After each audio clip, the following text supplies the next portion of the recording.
Hello, everyone. Welcome to Arcane Dinner Party, a new Dungeons and Dragons show for Twitch and streaming that combines the elements of the world's most famous role playing game with the elements of food and the other senses, smells and sounds, as well as incorporating history and other types of education. And we'd like to thank the Game Academy for hosting this show. Uh, I've had this dream of making this show for a long time, and it's finally come to reality. So I appreciate you all being here tonight to watch this. Now let's get to our cast introductions. I'd like to introduce Amanda Griswold, Ryan Griswold, Brian Ott, and Aaron Knox. Each of you, if you want to say something, go ahead. We can start with Amanda. I'm very excited to be doing this. I love D&D. I discovered it during COVID and fell madly in love with it. From being part of multiple campaigns to starting my own campaigns. I love it. I love eating. I love food. So this is literally the top that you could get. Ryan? I am Ryan, and I also very much enjoy D&D, and enjoy food, enjoy eating, and drinking, and everything that goes along with enjoyments in D&D and playing fun. So, that's me. Brian? Hi, I am Brian. I'm very excited for this, and you should be excited too. Michael is an awesome DM. I have been in many of his campaigns, and I've also eaten a lot of his food, so this is going to be quite an adventure on so many levels. Thank you. Aaron? Hi, I'm Aaron. I'm probably the most experienced one of the group for playing D&D. Been doing it for over 12 years. I don't know the people here very long, but I can tell you that we're going to be an awesome show and an awesome time with fantasy and legends and a cool meal. Thank you very much, Aaron. So before we get started, again, I want to thank the Game Academy for hosting this show, but I also want to thank everyone who's helped put this together. Our line producer, Aaron Vinek, is behind the scenes, so you can't see him on camera, but we all should give him a round of applause for all his work in helping bring this together. Also, the amazing Amber Hope is behind the scenes as our technical director. This show would not be possible without her. And finally, a shout out to Sirenscape, which is providing our ambience and music free of charge. They are an amazing app that everyone should check out. It's spelled SYRINSCAPE. It's available on the App Store or download to your PC or Mac. So check those guys out.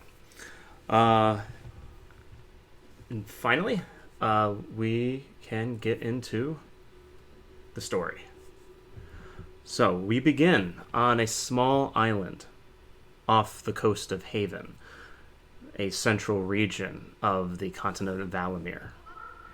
And it is a windy night as we come to a small prison on the south side of the island of Moonshadow. Moonshadow Prison is not the most top security prison, but being on an island, it kind of incorporates its own defense. And we start with a small kenku, black bird, that is in one of the prison cells. And this kenku has been here for a small period of time and is looking for an opportunity to escape. Ryan, you can introduce yourself. And Jen? Yes, being a kenku, they do not have the power of speech, but only mimicry. So, yes, the kenku by the name of Jin, they cannot say a lot. And being in the prison, you do not have any of your normal items, but you've been able to rustle away a small lockpick in your feathers. And as you look out of the prison bars, you can see that the coast seems to be clear for the time being. Do you wish to do anything? Pick the lock. I do. Okay, you can make a thieves' tool check, dexterity plus your proficiency modifier. Not going to do so well. That'd be a 7. Yeah, it's the lockpick you have doesn't seem to fit the larger lock, but so you can't really do anything right now. So you sit there, and another opportunity might arise, which brings us to our next character. There's a human woman that seemingly is different than most humans you would see, because there are certain body parts that are made of mechanical origins. This would be Astrid. Amanda, go ahead and introduce yourself. I'm Astrid. This prison sucks. I'm tired of being here. I'm here unfairly. I'd really like to get out. If only there was a lawyer or someone to take my case, but there's not. So I'm here. My sister's dying. This is crap. And then our third prisoner is a half-orc wearing some robes, pretty large tusks, and a little bit more frail and smaller than your average half-orc. Brian, if you want to introduce yourself. Yes, yes, I'm Fong. That's right, Fong. F-A-N-G, Fong. And I don't know why I'm here, but you need to pick up the horse by the bootstraps, and I'll get out of this. And the opportunities may arise sooner than later. There's all three of you in your individual cells can hear some clamoring in the distance, and it sounds like there might be something amiss in the prison. When you hear the crowds, but now you hear the ground you can feel it rumbling and shaking, but it's not an earthquake. A large, almost half-giant size man comes running down the hallway, and you can choose whatever cell you'd like to talk to first, Aaron. But you've seen all three of their files, and you know their stories, so you can do what you want. Aaron? So I go to the first. So you guys see a giant man with very dark brown hair, and he's the only guard in the entire prison you've seen in the short time you've been here, who's wearing what looks like a skirt. But if you ever ask him, he'll tell you it's not a skirt, it's a kilt. And if you say it again, I'll break your legs. So he comes running down here in the very first cell, whoever it is, as a three. It's Fong. Right, I made a distraction. It's time to get out of here. And he'll start he'll reach for his bag and pull out a keys and start fumbling. Yeah, you have the keys. He'll throw one set to them. Yeah, I'll throw one set to them. It's like, unlock your door. I'll get the other two. And he runs to the next one. Okay, so Fong, some keys get thrown into your window as this large, if there was a Scottish guard, throws some keys into your cell and then runs to the next door, and that would be Astrid's. I take the keys and I pick them up. I look at them, and I curiously look around at that fellow wearing the skirt, and then yeah, he's moved on already. But I look at the keys, and because I'm very smart, I am able to tell which key goes in the lock, I believe. And yeah, you're able to figure it out pretty quickly. And I put the key in the lock and I turn it. Okay. And so as you exit and you see, you can see Jack unlocking the next door. You can hear crowds echoing down the halls, and there's also some rumbling from the center. Now it's not just Jack. It seems like the whole prison is shaking a little bit. Whatever distraction he may have caused might be upsetting the actual infrastructure of the prison, and you can hear some bells starting to be rung. Astrid, your door flies open as there's a large. It's a furbolg is the race. It opened up the door and is urging for some people to leave. Right, come on, it's time to go. Tell them to fix this door forever ago. You just have to lift it up. Let's go. I would like to I'm going. attempt to pick the lock again. Okay, Ryan, make another Thieves' Tools check, sure. That one would be a 21. Oh yeah, maybe it was before when you were trying to do it, you were a little worried, like maybe now's not the right time. But hearing all of this and hearing it's time to go, this is the time. So yeah, you quickly get in there, find the right part. It flies open. You can open up the door, and so now the four of you are there together in the hallway. One of them is a guard telling you to leave. Right, a call to distraction. It's time to go. You've been here unfairly. Screw the people in charge. They're unfit, right buttholes. And we have to get going now. Time to go. Right. Obviously, we're not supposed to be here, so that makes complete sense. Right, but you can't go the way I came. I kind of set up like a bomb. Bunch of flour, very complicated. Let's not get into it. We have to go the other way. The other way. Good job. Do you have weapons for us? Right. And you see he just checks through like the pockets of the skirt. It just kilts, but it's just not a skirt. He's checking around, and if I have anything, I'll provide it to them. You've actually taken their belongings and loaded them into a cart at the western gate. So you you lead them toward the cart. Okay. Along the way, I actually do have a spare set of daggers and hand axes. You can each have one, or two of you can dual wield if you want. But you can have these, use them for now, but I want them back. Made it myself. Dagger, please.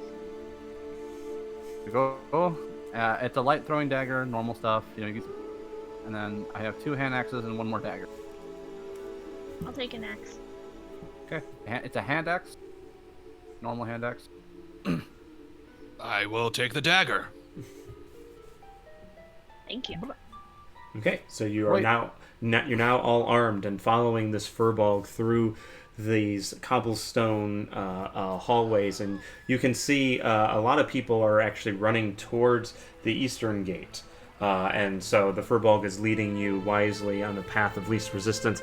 And the guard, you as you're running through the hallways, you realize that there aren't a lot of guards in these hallways. It's just the furbolg that has been leading you. And you can see why. Whatever distraction, he said it was a bomb that he set off, has awoken something underneath the prison. And you can see like a skeletal claw start to come out. And any of you can do a history check to try and figure out why this is happening. I am too busy to notice because I've pulled something from my hair and am whispering and tinkering with the hand axe. Okay. I will do a history check. So what were they? Nope. I'm gonna do a history check because I work in a library. I know things. And 19. And did you do one, Ryan, or just Brian? I did, but I know no history. It was a 5. Oh, okay, yeah, you have no idea why. But Brian... All right, I haven't been here long enough. I only got an 11. Yeah, Brian was the only one who would know why. He's read a book in the library about this. And Moonshadow Prison was actually built on the burial ground of one of the final dragons to die during the first age of dragons. And so what is awakening from the center of the prison is this. A skeletal dragon. Whatever bomb you did was the perfect reason for an escape, but not good. And so, yeah, it's starting to pull itself out, and all the guards are dealing with that, which allows you to get to your cart otherwise unhindered. And Amanda, I'm assuming you're doing the returning infusion on the axe? Yep. Correct. Cool. So as we're running, you just see me sweating like, oh, that's not good. That's not good. That's not good at all. What did I do? Bad plan. Should have thought it through. Bad plan. Oh, no. That? Okay, so you all get to the cart, and As you're leaving the Moonshadow prison, which was the name of Brian would know that was the name of the dragon that died there, Moonshadow.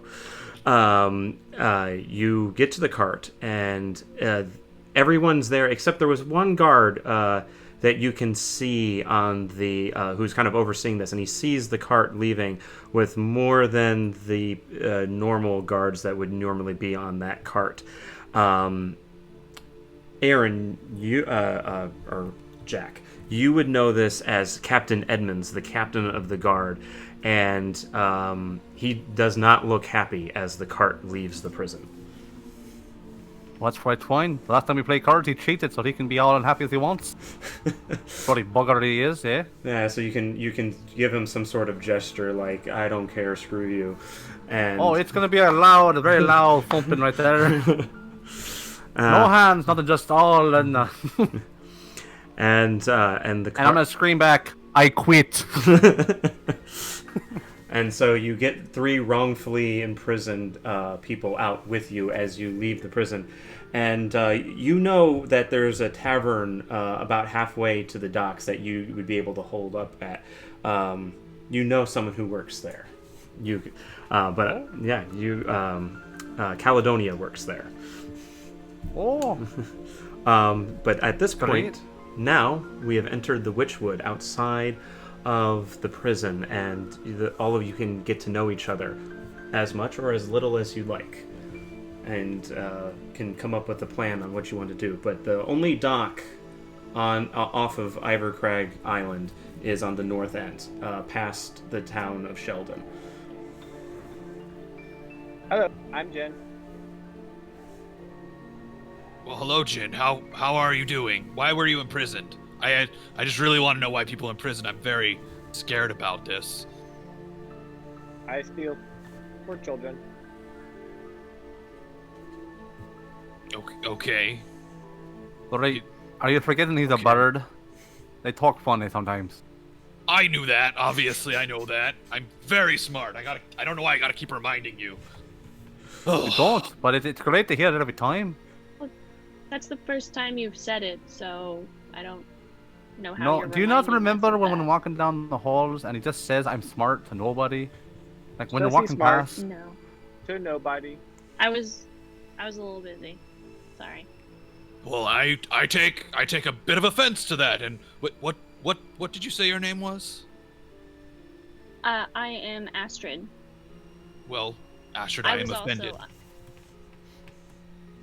Well, that's a strange name.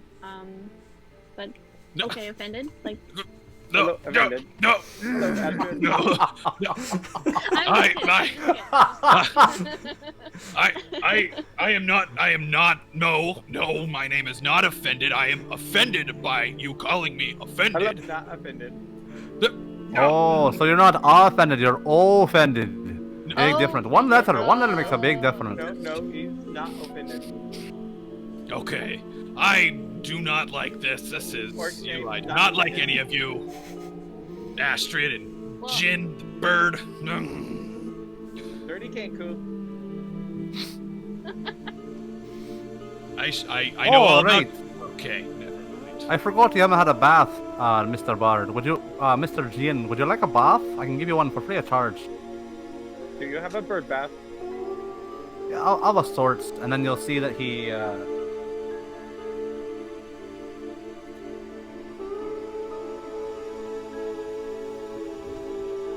going to misspell. And then you see that he chants, kind of in a very low, deep voice, in a language I'm not sure if you guys understand, if you know giant or not. I'm not going to try to get an accent. But it's, whether cleaning a mess or addressing a nation never fails to impress in presentation. And he casts presentation to clean the Kenku. Just squeaky clean. Dirty Kanku. Clean Kangu now. Dirty Kanku. I like to imagine it like a Sailor Moon transformation, but like it's a bird, like wata, wata. Yeah. But like we're in a forest and it's cringy and we're on a mud-soaked wagon. Yeah. not the greatest information. What's the best I can do? How about you, Mr. Fang, or Offensive? I'm not. Maybe that's your middle name. I'm not quite sure. My name is. It's not Fang. It's Fong. It's pronounced Fong. Oh, Not- like Not Fang. Fang Fong. Not Fang Fong. Fong. Not Fang. Right. Not Fang Yes. Fong. Fong. Right, Fong. Would you like the Fong. same procedure? I'm not Hello, quite sure. Fang Fong. I can I can clean myself. I'm gonna do prestidigitation. Do it myself. I'll do it myself. I'll do prestidigitation on myself. A little water in my back, make it happen. Make myself clean. There you go. And I Instead look. of a I Sailor look. Moon, it's more like a armoring up. It's like the dirt gets thicker. Clean. Yeah. I'm clean now. Not that I needed to, but I'm always very Hello, cleanly. Clean now.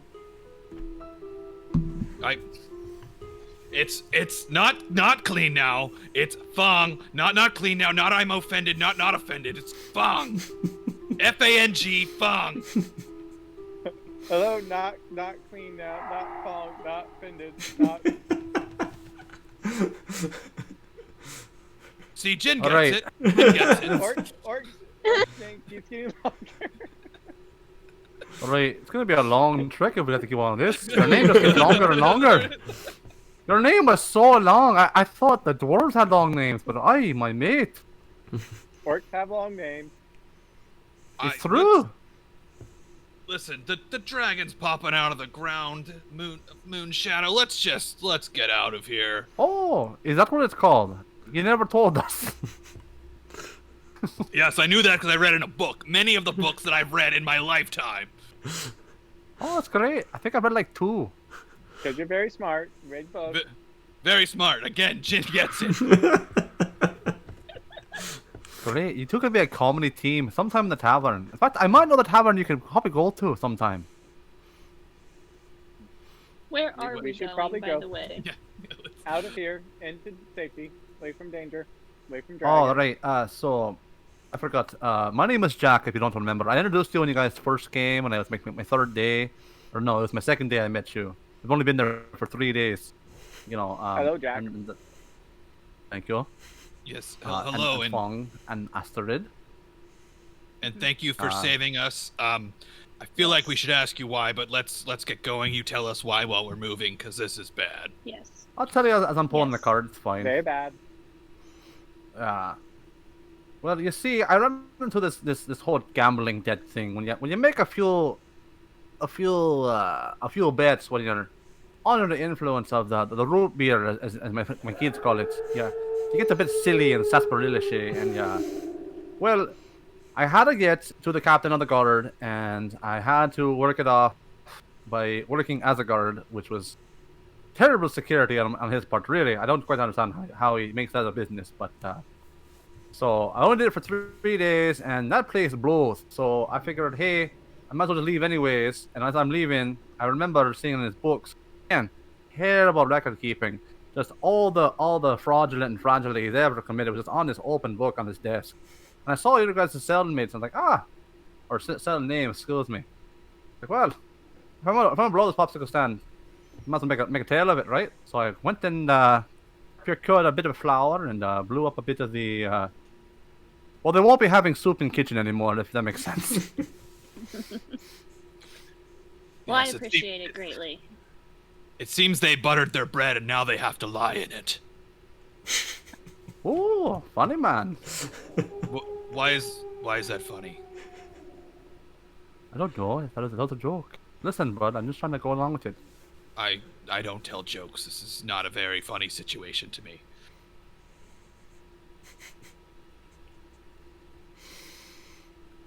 All right. Okay. Fair enough.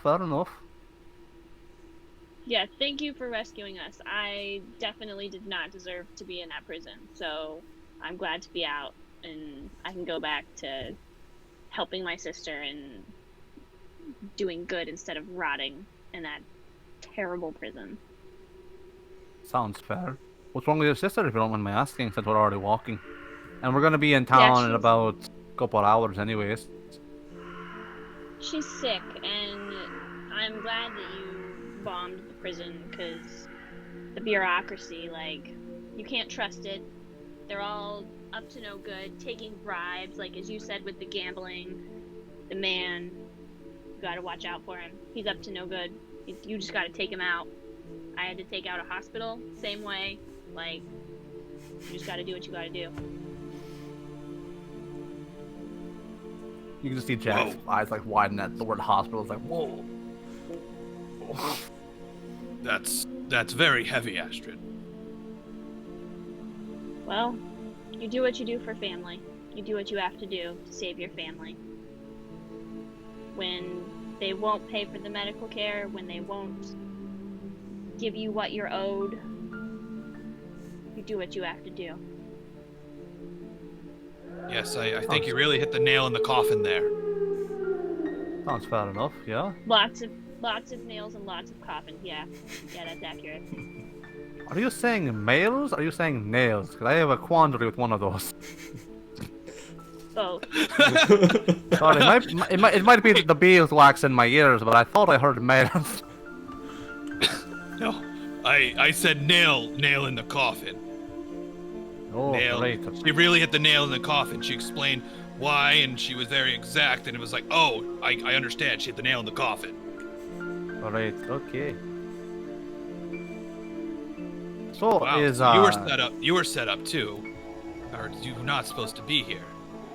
I too am not supposed to be here. I was set up. This is very fishy. I don't understand. What did you allegedly do? I honestly don't know. I work over at the academy as a librarian. I mean, as a half-orc, I think some people don't really like me, but they always say you say weird things. I'm like, oh no, you say weird things, and I think I was set up. I know I was set up. I just know I was set up. But Yeah, right. I think I saw your charges with being an orc in public or something like that. I wasn't quite sure what that meant, or I didn't quite understand. It's pretty speciest. Yeah, there's nothing wrong with being an orc in public. I think what happened to me is a whole different can of fish. Right? Yeah. Probably spoiled as well. And you are feathered foe friend, not feathered foe, but our feathered friend. What happened with you? What was that? I couldn't hear anything. Yeah. Ryan, I don't know if your mic's working.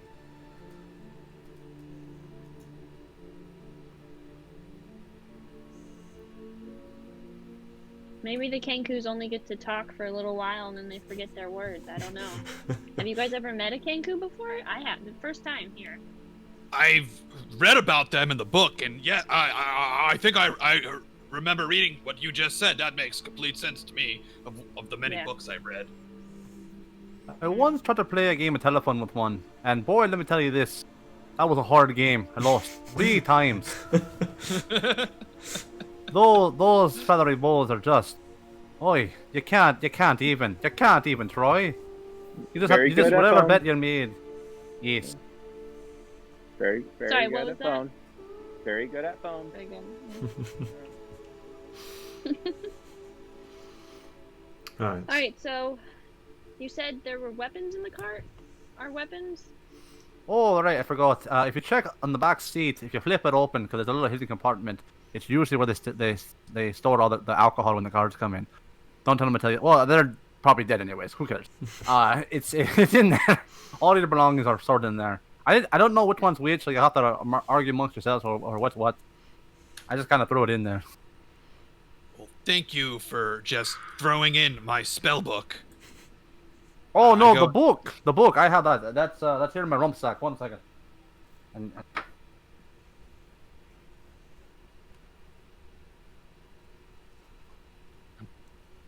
Glad he took care of me. Just hands you the book like this. Like, here you go. I wish I could pull it from the camera over in front of mine. I would be like, whoa! Mine. Thank you for taking care of this. Thank you for your dagger, and Hand your dagger back to you. Oh, thank you, thank you.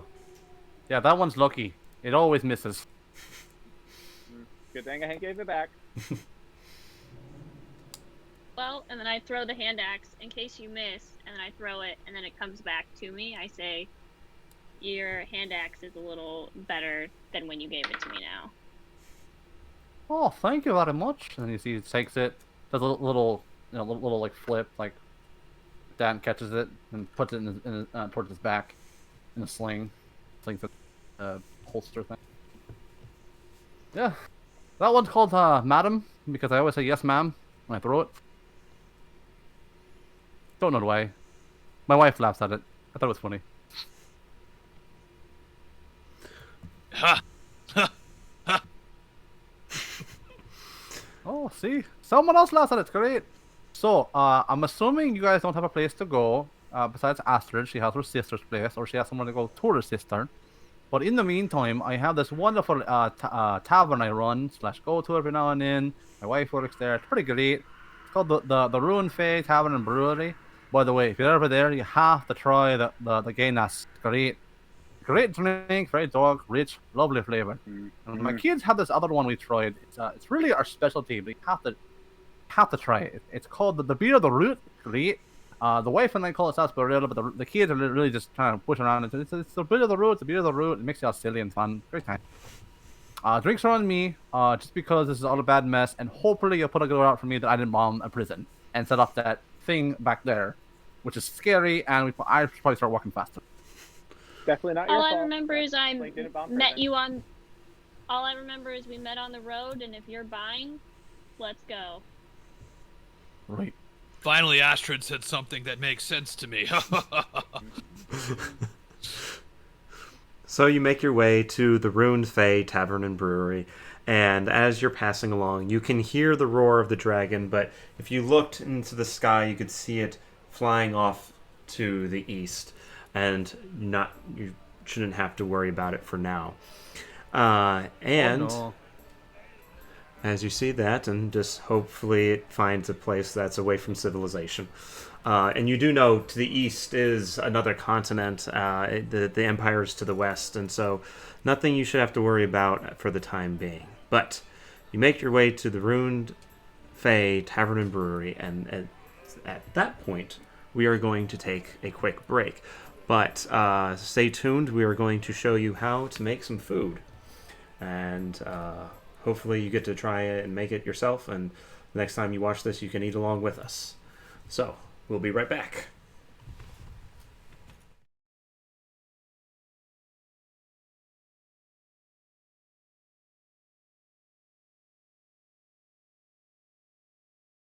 Welcome to the dinner portion of Arcane Dinner Party, where today I'm going to be showing you how to make fried bread, which is what our characters are about to enjoy in the tavern they just arrived at. This is a very simple recipe, and it's why we chose it for our first episode. All you're going to need is a few ingredients. You're going to need a cup of flour, and to that you're going to add a teaspoon of baking powder and a tablespoon of salt. Just whisk that together until it's a nice, evenly mixed thing. Doesn't take too long. And when you're done with that, you're going to be adding to it a 1/4 cup and 2 tablespoons of water. Now, add the 1/4 cup at first, but hold on to a little bit because you don't want the dough to be too sticky. You want it to be a nice, even, shaggy ball of dough when you're at the end. So if you need more water, you add more water, and you do that until it's come together very nicely. The reason why you want to do this a little bit at a time is because cups and tablespoons and everything is actually a really weird, not exact science way of measuring things for baking.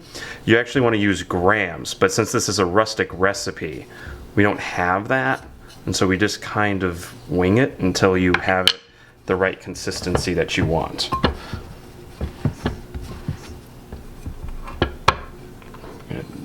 Put out the extra flour there. We're dealing with a rustic recipe here, so something that is rough and tumble like this is actually more authentic. So once you've got it to the right part, you're going to cut it into 2 or 3 portions. That's what this recipe calls for. And get it to where it's a nice flat disc. Use that flour to make sure it's not sticking to your hands. Nice and dry. And the thinner it is, the quicker it'll cook. But do it to your desired thickness.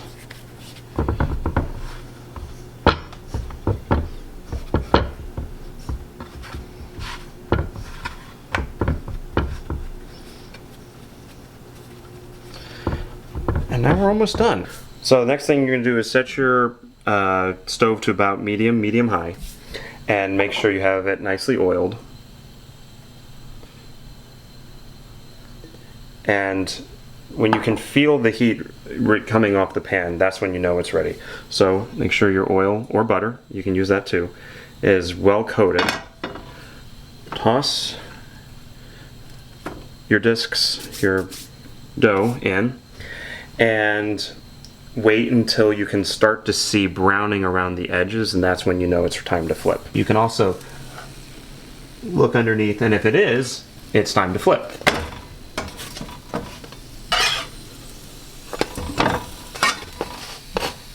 When you've checked underneath and see that the other one is good to go, as such, just take it out and plate it. There you have it, fried bread. It's a very simple recipe. It only takes about 10 to 15 minutes. Give it a shot for yourself, and if you're watching with us post-stream, take a pause here, make it, and enjoy it with our characters.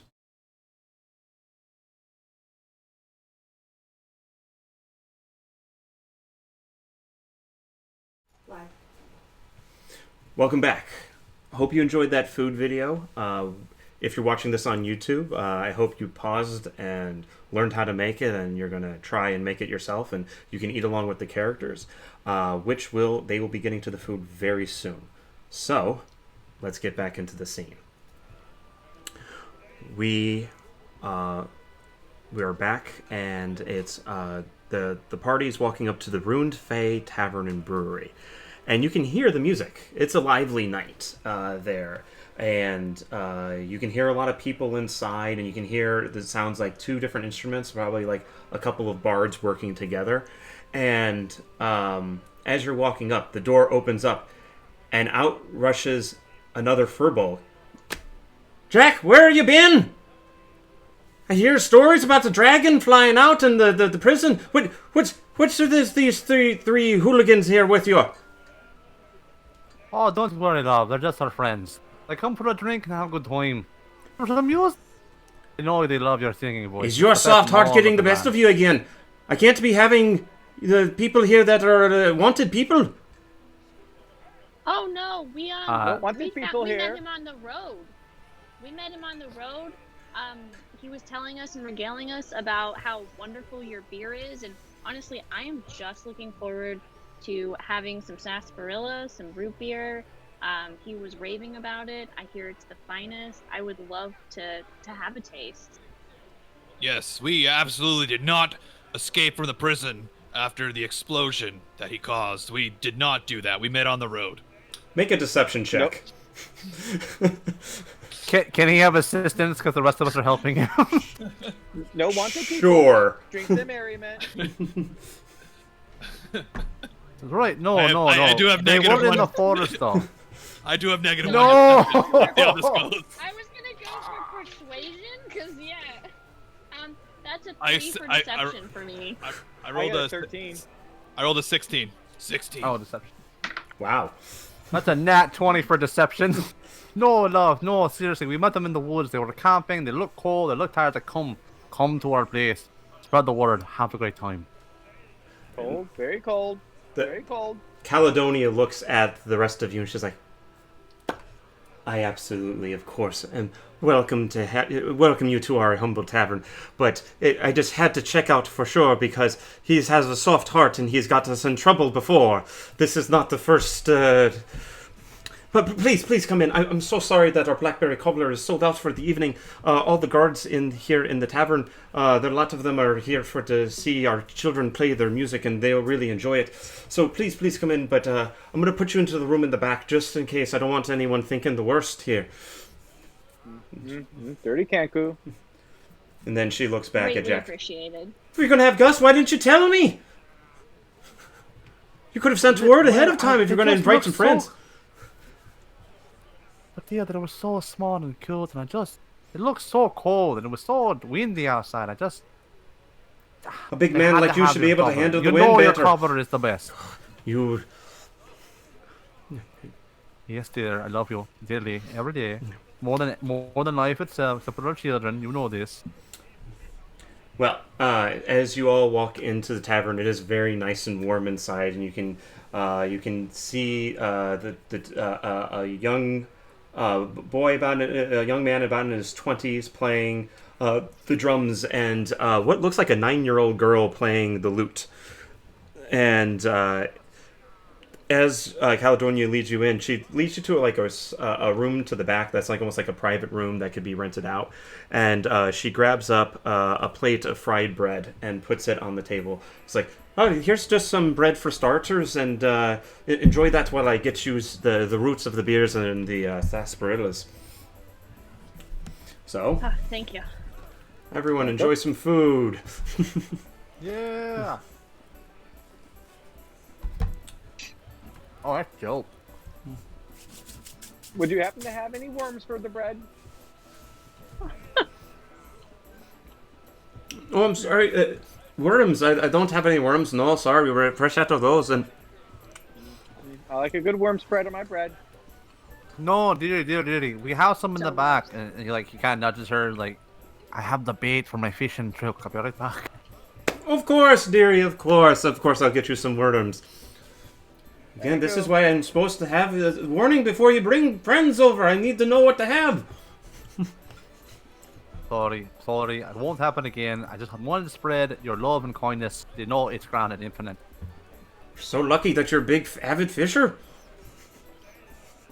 So she goes and gets some worms for you, Jim. Thank you. Hey, Mr. Jin, Mr. Birdman, just make sure you really ham up about how delicious it is. Very good. Very good so- worms. Very, very good worms. Very good. That's my nice boy. And salty. Extra drink for you, my boy. There you go. All the drink. Oh, this is Right. so much better than gruel. Right, let me get your drinks. What will we having? Tasty worms. We have a large selection. It's on there on the wall, except for the specialty. Doesn't matter. Anything is better than the nothing we were getting. Have to ask, what's the specialty? All right, the specialty is going to be it's our special brew. It's a blueberry flavored tonic. It's very great, very healthy. It has. Are you allergic to anything? Just so I know ahead of time. I have to ask. No allergies. Oh, okay. Have you had a known dosage of the backwater where when you go to the bathroom and it comes out just spewing everywhere? Have you had that recently? If not, you're great. If so, I'll get you something else. No. I'd like a no root beer. need. Oh, you want the beer of the root? Great. Kids love it, especially the daughter. She's just all about it. The boy, he says he doesn't like it, but you know he loves it. He did every time. And then Jack will go behind the counter and start doing stuff. I will too have one of those beers of roots. Yes. Beer of the root. Beer of the root. All this talk of great, worm. three. I was say, Would all you like this a worm talk as of well? worm. No. But all this talk They're- of worm they're reminds me very of that old Very saying: good. the early bird gathers no moss. I haven't heard that one. Right. That's Was actually was that in the surprising. book? Oh yes, one of the many books I read. So many books. I read Read many books. just books. Many books. What was the title of your book? If you don't mind me asking. I didn't write it. I read it. One of the many books I read. But the title, if I remember. Oh man. Oh god. Early Bird is a medicine best served out of the bag, if I'm not mistaken. Right. Good Right. thing. Yes. I feel like you should write a book. Yeah. Well, I'm kind of glad you asked. I have lots of ideas. I've lived a very, very big life. I guess you could say, fortune favors the squeaky wheel, but yeah, I have a few ideas up in the old noggin here, though. I could start telling you my life's... What? You are very big. Yes. Yes, I am. I'm a big orc. I'm not a small orc. I don't care what they say. I'm a big orc. Big orc.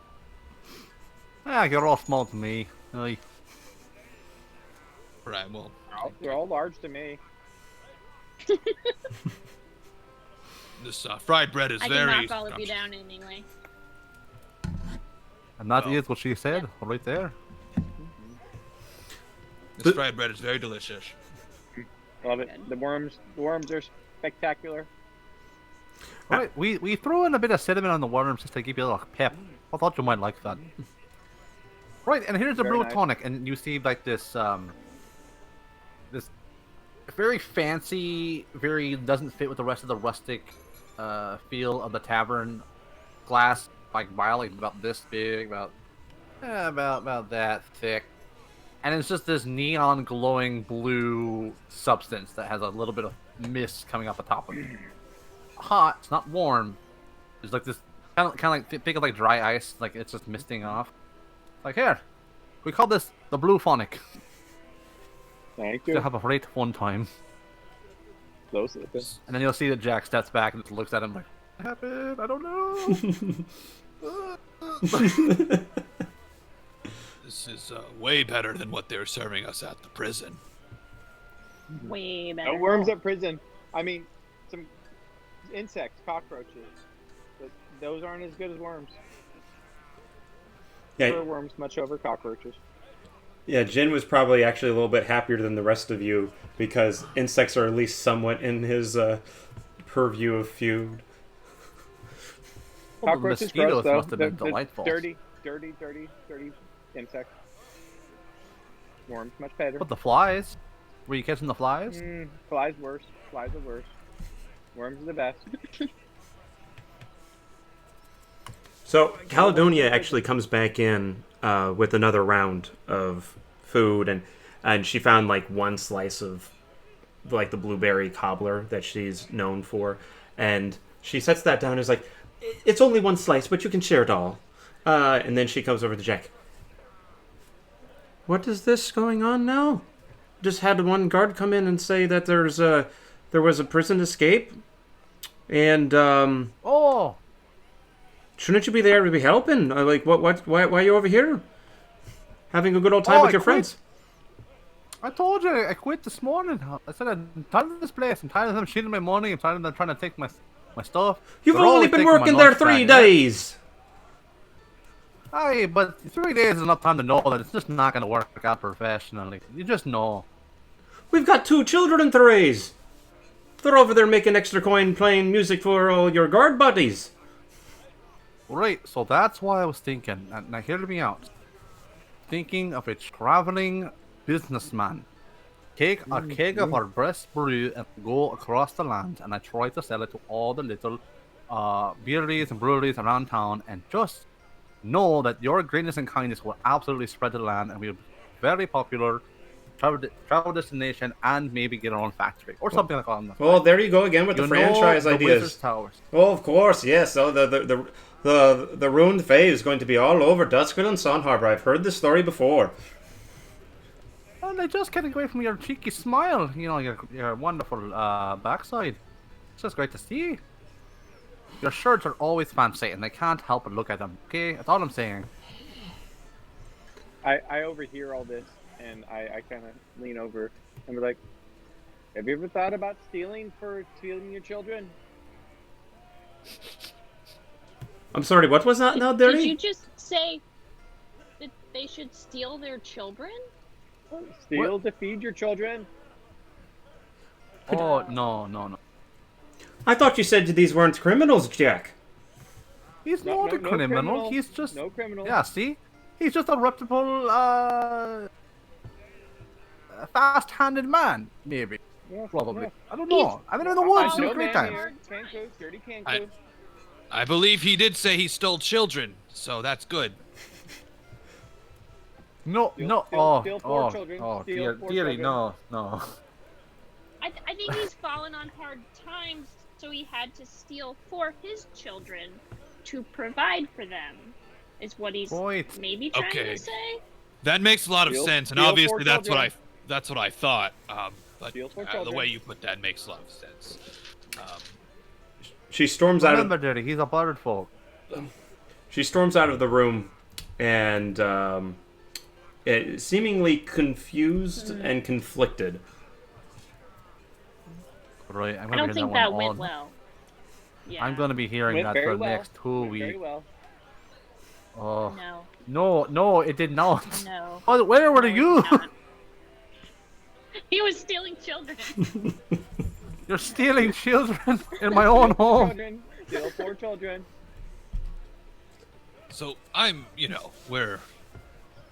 we just escaped a wrongfully accused prison. I think your wife is very happy. I'm pretty good at reading people, so I think she was really happy and she walked off. But Wife what do you very think? happy. Should we keep going? should What do leave. you think? Yeah. We should Right, leave. what you guys Yeah. do is entirely up to you. I'm slightly concerned about Astrid's sister there. I'm not quite sure she's okay or where Yes. she's at. Do you even know, young lassie? Do you even know? No, I don't. I have no idea. I've just been traveling trying to raise money and send it home. But I don't know. See? I don't know where to go. Well, do you have enough money just to at least anything now? Do you need some? Do you need some, like, a kit, healers? Are you okay? I should have asked you this on the way here. Are you guys alright? Are you hurt at all? Have any sicknesses? I'm not a healer myself, but I have a little potion I make every now and then to help out with folk. You actually also know that Caledonia keeps 2 healing potions underneath the bar. All right, the emergency kits for when she gets really mad at me. I always forget. I mean, those would probably be good. Should we, like... I don't know. What do we do now? Well, the dragon's awake, and I need to get back to the academy, even though they said I'm not allowed to come back, and they said you must keep a great distance. But Could you're steal books. We could steal books. We could have children steal books. No. No, Children- no, children do no. well steal books. Children steal books. No. Should we go? I mean, Being as I will be honest, you're all my closest friends I've ever met in my life, and I feel very connected to all of you. And I feel like we should help your sister. That was a story that really warmed my heart. Should we head that direction and get away out? Should we get Dodge out of here? we could definitely get head that Dodge direction. out. Either way, we should Dodge out. definitely leave here if all of the guards are in the other room and we're in this room. We should definitely no, probably... no. Back door? Is there a back You door? don't have to worry. Once they start playing their poker games, you could set the house on fire and they wouldn't even care. At least 2 of them. The other 3 are just there to make too much money, and they're already in debt, so they're not going to pay attention to anything. They're playing cards, and one of them cheats, but I already talked about that anyways. But yeah, no, they're occupied is all get out. And as you bring this up, it kind of comes to your attention that the bar's actually gotten kind of quiet. The 2 bards have stopped singing, and the music has actually died down for a second. Also, to your question, is there a back door? So there is a small inn attached to the Ruined Fae Tavern and Brewery that's just offshoot the bar, but you're in like this private like little meeting room, and there's not a back door, but there's a window. But if you looked outside, it kind of is almost like on an incline where it would be you could climb out of it, but would be a little precarious. And Jack would know that there is a back room to the inn section, but you were going to have to kind of sneak past the bar. But yes, right now the bar section itself has gotten very quiet. Right, because you want a 900 or an almost 9 foot tall, 400-pound man to sneak past the doorway. That's totally going to happen very easily. Sneak past door. So there's this door in the back way we could take. Are any of you particularly well the sneakiness? Maybe the Birdman. The Birdman's very small and very small, very black, very dark, very sneaky. What does Solution look I'm like? the best. Finagling with her. Oh, sorry. Go, Astrid. Did we ever give a description, everybody? I gave a brief description. She's like, I'm a 5 foot tall black bird, no wings.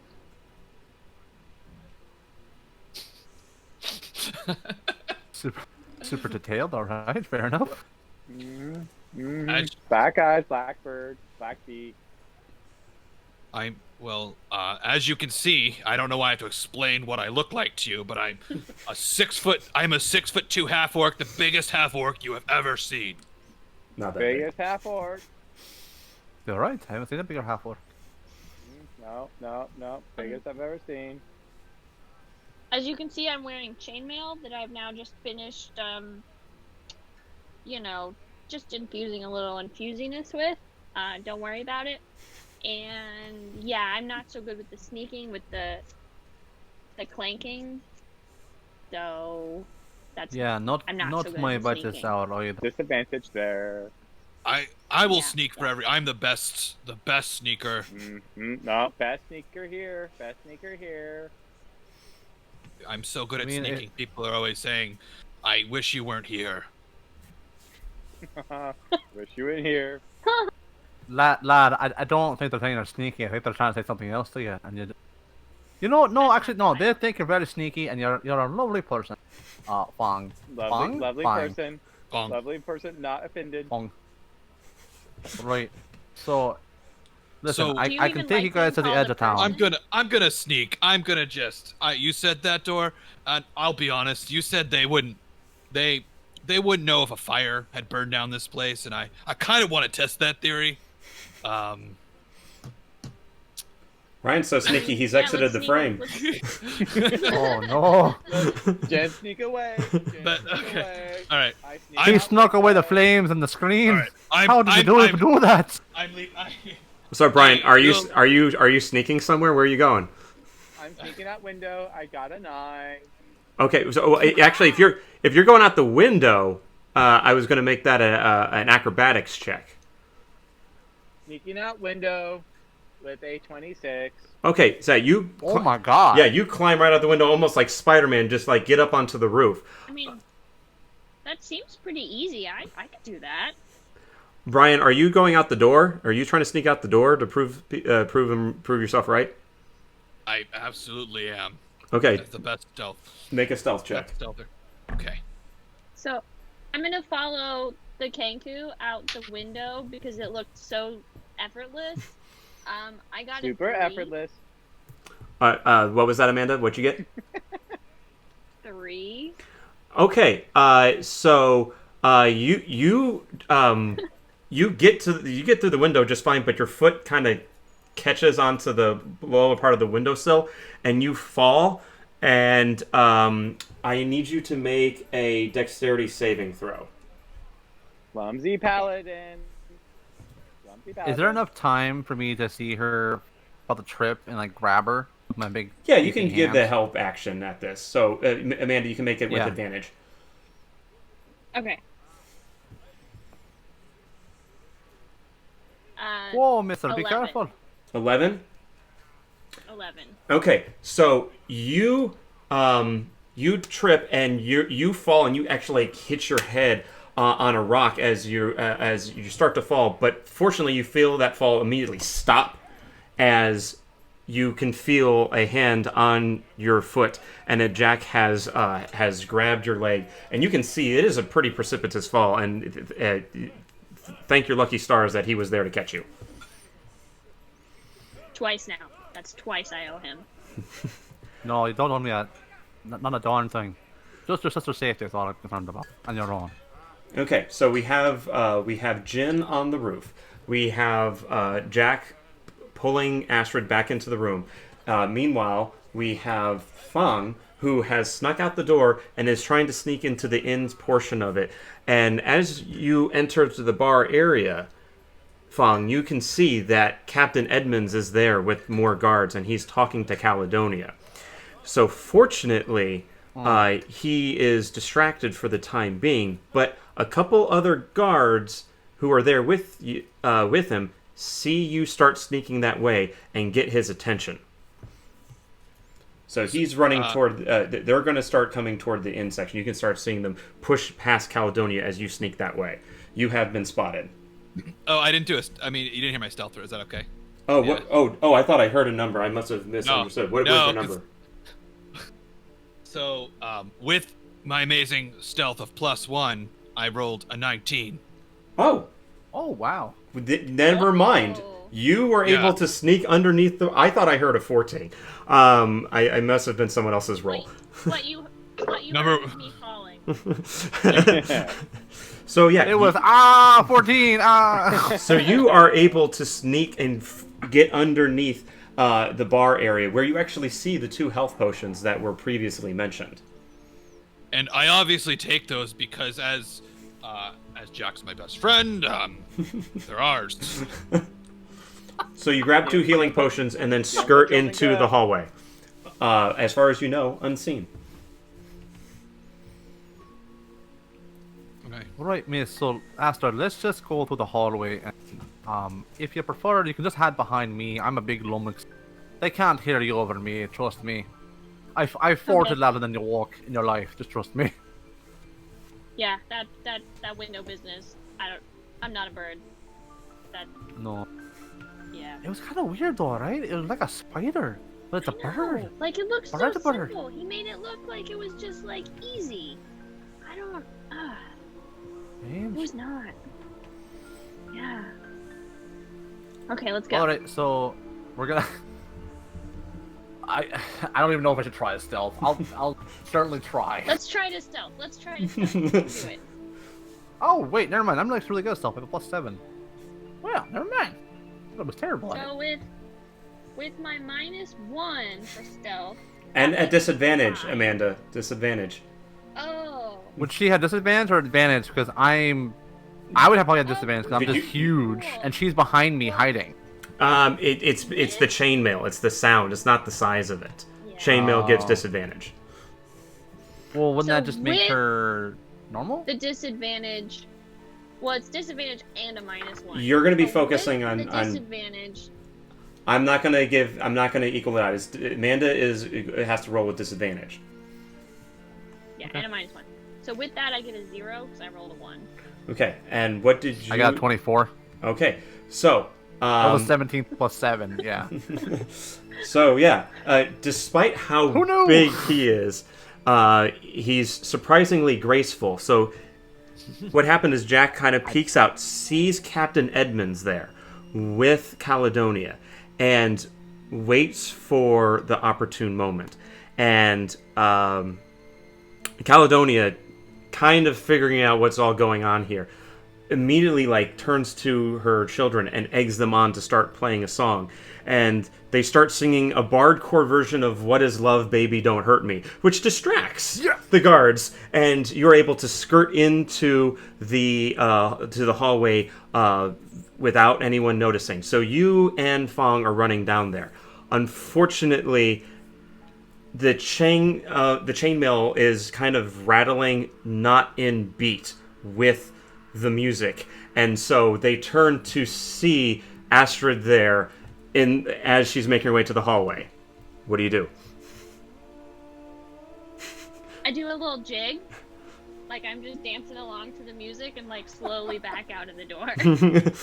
So you start backing your way into the hallway, and do you make a run for it? Once I'm out of complete sight, then yeah, I just start running. Okay, so all of you make your run out the back door, and at this time also Jin is kind of jumping down from the roof, and you all make your way to the wagon, and I'm going to have like the two guards. Captain Edmonds like runs after you, but sends his two guards out there, and so they're going to try and catch up with Astrid, who's at the tail end of this, and they're going to try and tackle you. Astrid, I need you to make another dexterity saving throw. Can I not do like athletics? I'll allow an athletics to kind of like push off. Because I the can grapple. be really fast. Yeah, I'll allow you to do an athletics. I mean 9. Okay, so they tackle Astrid, and so she's pinned down there. The rest of you are at the cart. What are you going to do? I'm gonna fire a firebolt because she is my friend. Okay. Roll to hit. I rolled a 1. Okay, so that firebolt explodes in your hand, dealing you 1 point of fire damage. Ow. I pull out my short bow and fire at bad guys. Okay. Hard.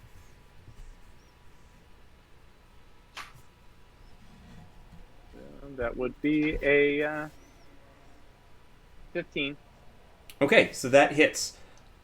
And I will say that hit is enough to. He's going to like get up and try to like handle the get the bow arrow out of it himself. Amanda, I'll let you do another athletics check to kind of wrestle free and climb onto the cart. Okay.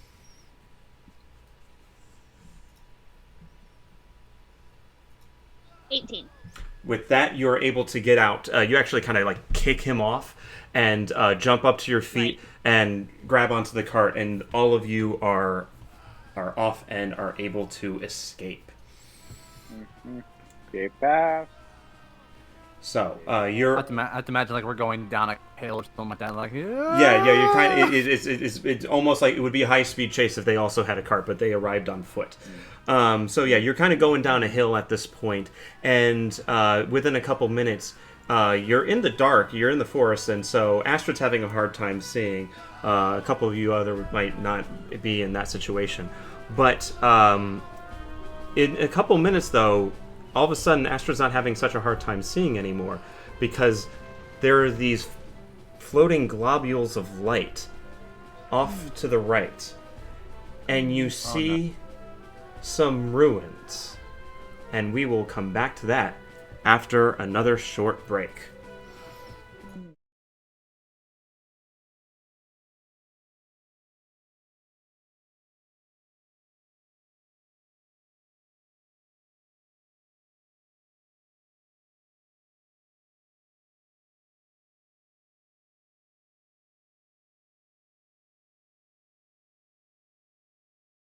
Here at Arcane Dinner Party, we are going to be using history to influence and help create a lot of our encounters and stories. And while most of our stories will be coming from very notable parts of history, today's episode actually has a more tinier piece of history that a lot of people don't know. And it came from a personal encounter that me and Amber, the two showrunners, encountered while we were traveling along the East Coast earlier this year. We were in Beaufort County, South Carolina, on a road called Sheldon Road, when we saw these amazing ruins lit up in the middle of nowhere. And we decided to investigate it. And we learned a little bit because they had a little sign there, and it was built between 1745 and 1753. It was then burned down by the British during the Revolutionary War in 1779 and was rebuilt later, around 1826. And then, wouldn't you know it, it burned down again in the Civil War around 1865. Now, this has been the prevailing theory of what happened in the final events that led to it being ruins until recently. Recently, they uncovered a letter in 1866 that has an anecdotal part that tells about the building materials of Old Sheldon Church Road being used to rebuild the houses burnt down by General Sherman's army. So we don't actually know what happened. But the ruins are still there, and they're fascinating. And what inspired us for the encounter you're about to see was Amber and I got out of the car and started to enter the ruins. And I'm not going to spoil it. You'll see what happens next.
Welcome back.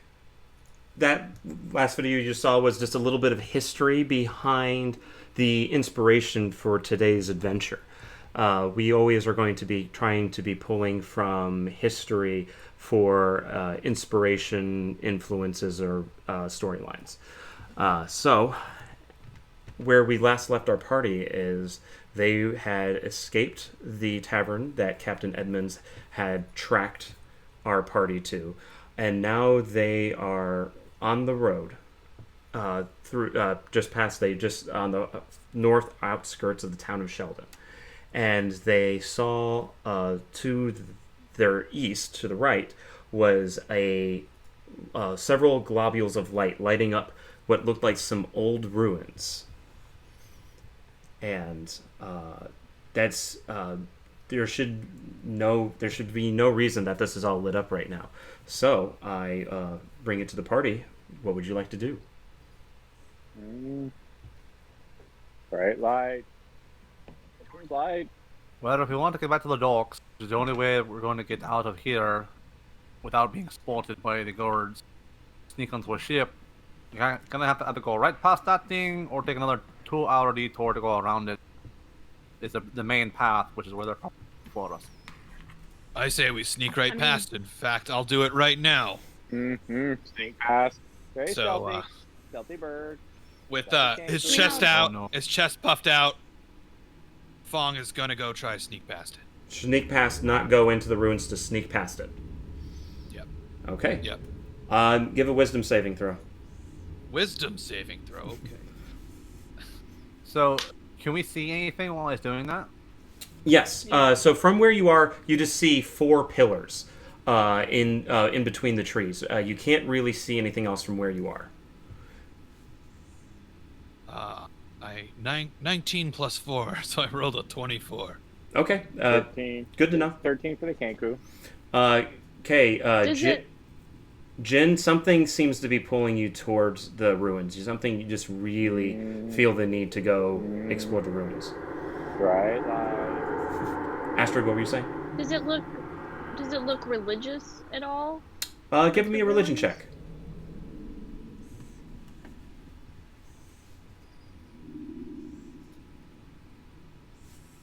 $22.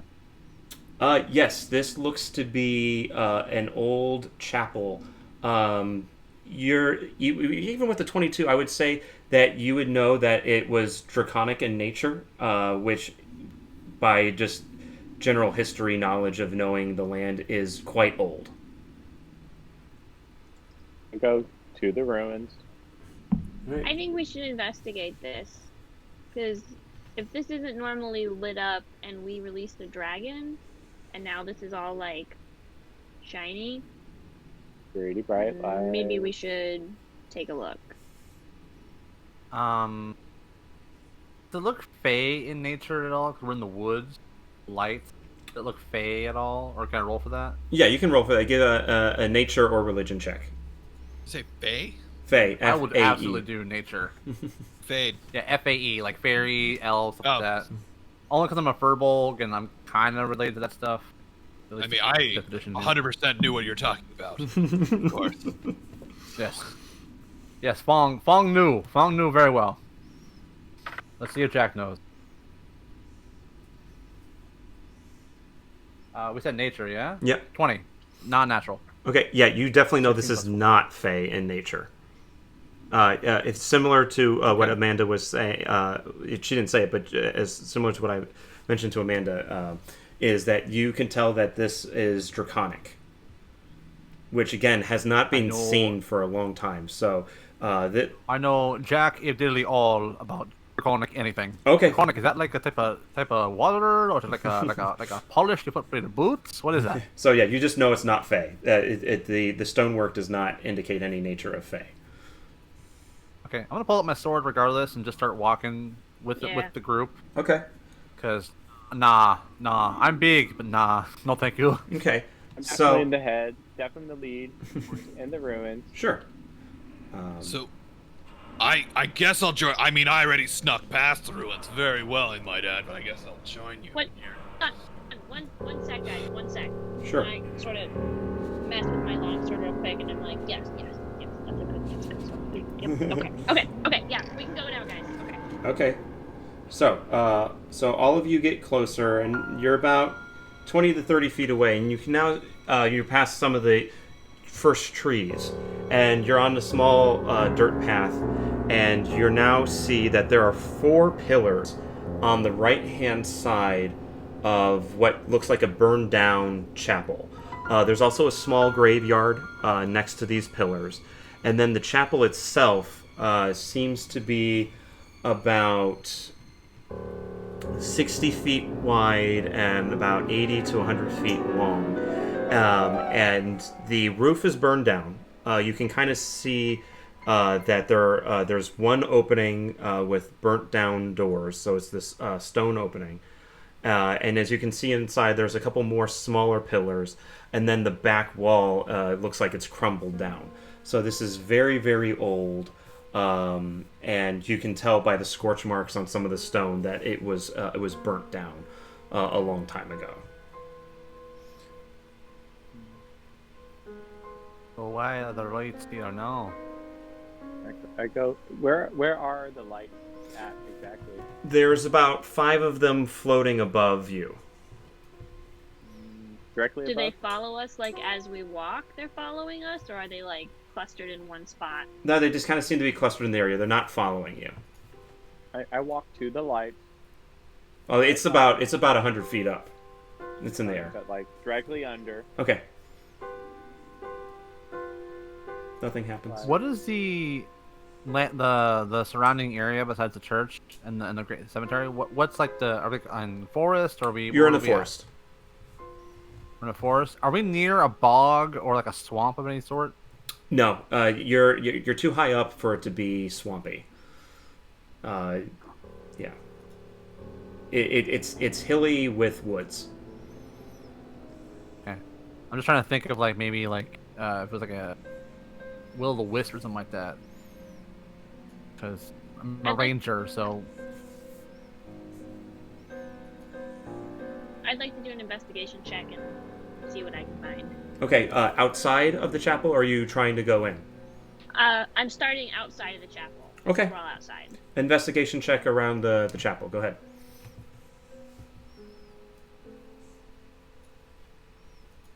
can I help her? I'll help with her. Sure. Help action. Yeah, Jack's giving the help action, so you get advantage, Astrid.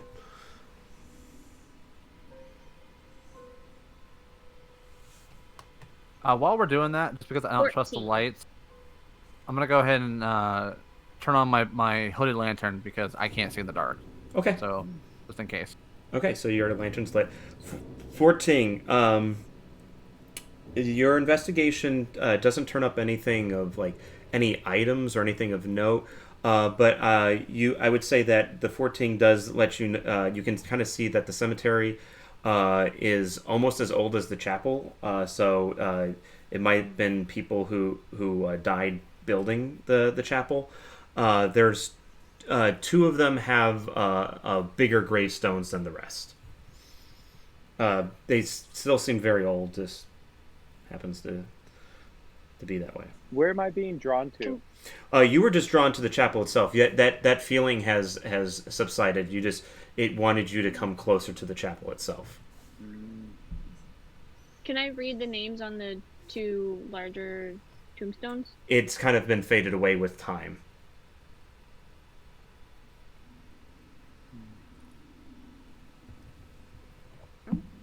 Shall we go into the chapel? Into the chapel we go.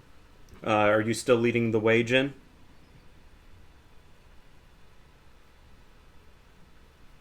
I will lead the way. Okay. Lead the way I will. So as you walk, Little Yoda there. as you walk into the chapel doorway, I need you to roll a dexterity saving throw, Jin. Okay. That would be a 7. Okay, that's not good. I need you to Not take good. 9 points of bludgeoning damage as the upper sill of the thing comes loose and swings and hits you, knocking you back 10 feet as you go flying into the ground. Forgot to check for traps as you entered the chapel. But it's burned down. Why would there be traps at a burnt down church? I don't know. Bird! Makes no sense. Birdman, are you okay? No, that hurt. I How's see your that. health? Your feathers are still floating over there. Yeah. Feathers floating. How do you feel? Like, what's your...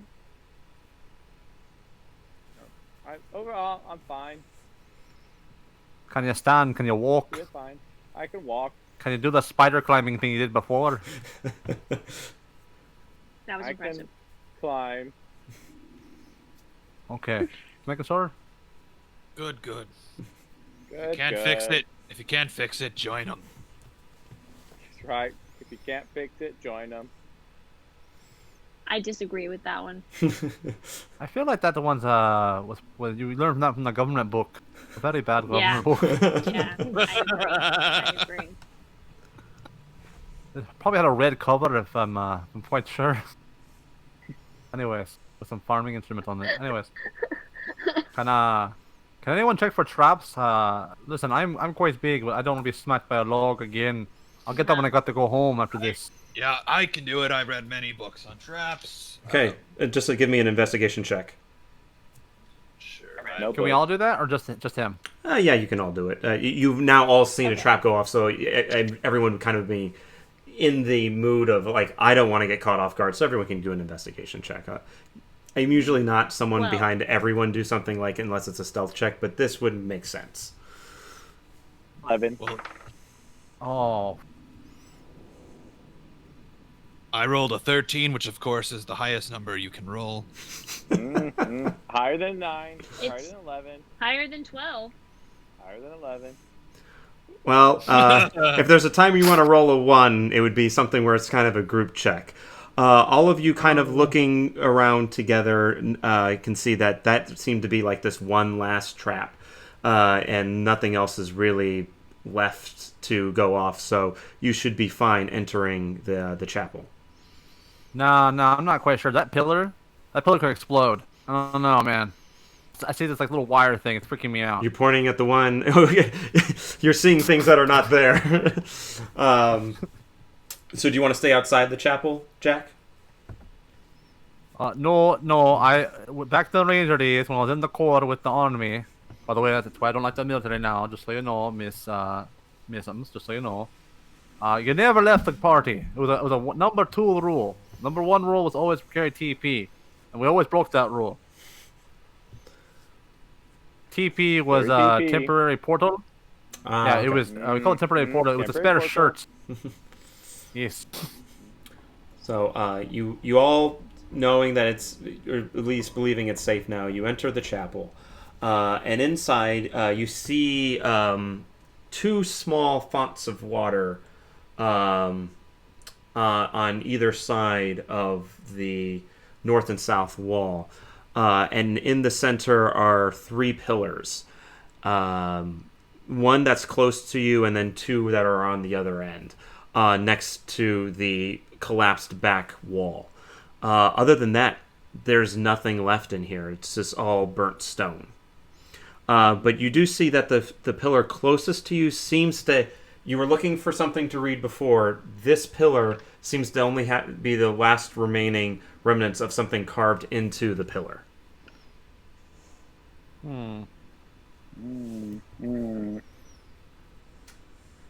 Is it in a language we can understand, or? It's in common. Yeah. What does it Shall say? I shall read it then. Okay, so Yes. Fong Bong, the reader, read it. approaches... You found a chapel cat, Kenko. Jin, you found a little chapel cat. I did. For some reason, this cat likes me. Show it to us. Show us all the kitties. Oh. Aww. It's not gonna like you anymore. Cat still likes me, That- even though I'm a bird. If that doesn't make our views go up, I don't know what will. And now another video break. And it's just close up of the cat. Just the cat. would be surprisingly After these successful. messages, Um, we'll be right, meow. It's Dungeons and Dragons and cats. That's the ticket. Yo, Well- season 2. You Oh. are I- the dungeon meowster. I look at the cat in the chapel and I like, oh no, I went to go read this thing which I can clearly read. yes, and It says and the pillar says, "Here lies William, priest of the dragons." And as you read this, all the globules of light disappear. Thankfully, you still have some light because you had lit your hooded lantern. But other than that faint source of light, everything has grown dark. And I need everyone to roll initiative. Oh, great. Oh boy. Sorry. Oh, great. This is going to be a bad time. I told you. Wow. Okay. 17. Dice. Really glad I wasted my one good roll I've done so far on initiative. 17, both for both of you. Mm-hmm. Yeah. Who has the higher dexterity? Jin. Okay. Jin. So Yeah, I have very high dexterity. Dexterity very high. Very dexterous. okay. Solo. and let's keep this 17 train rolling because I rolled a 5. Yes. I rolled a natural 20. Nice. Wasted. My dice are very bipolar today. I know. No, that sounds like a golden opportunity handed to you on a silver platter. Get the little chapel kitten. I don't know why, but that one really that's great. There's going to be a book of just your sayings now, just so you know. Okay. The wisest sayings in all of Orkdom. Alrighty. So Half worked them. I will say for the purposes of this, since you're going first, Jack, not only can you hear, because you're so tall, not only can you hear some wailing, and we can go to the map cam now and start our battle music. You hear some wailing and howling winds outside, and because you're so tall, you can kind of see through like some of the upper cracks that there are two ghosts that have emerged from the graves outside of those two angel statues that Astrid had seen before. And I hope all of you can see the map cam now.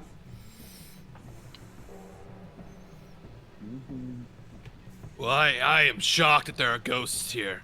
I did not think there'd be any ghosts here, of course. But this is spooky. This is really ghost. spooky. Spooky go. Right. So, Jack, again, former man of military and force, just goes like kind of like PTSD, sort of like just goes back into like military mode. It's like, all right, enemies, at whatever o'clock they are. Mm-hmm. Angels Nachos, comandados. Okay, it would be from 6 o'clock because it's to your south. But yeah, that's what you say in Okay, your time. that exists. Yeah, Oh, 6 o'clock. two ghosts emerging from the angel statues at 6 o'clock. And then just tell me where you want me to move. And you can tell this one's Jack. Obviously, it's the big one. Painted by our illustrious Aaron Knox himself. And then this here is our Kenku Rogue. Painted by me a little while ago. Can you show it again a little lower? You were too high on the camera. Oh, yes, there we go. Sorry.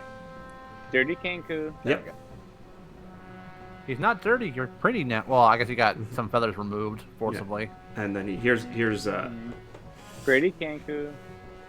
and that's Jack.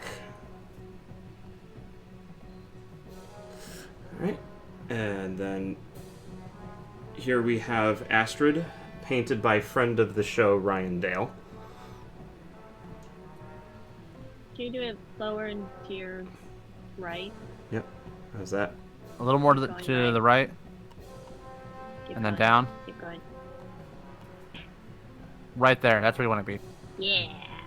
And boom goes the boom goes the bullseye. And then here is Fong, painted by me, just a little while ago. And I think we can all agree that is the most beautiful.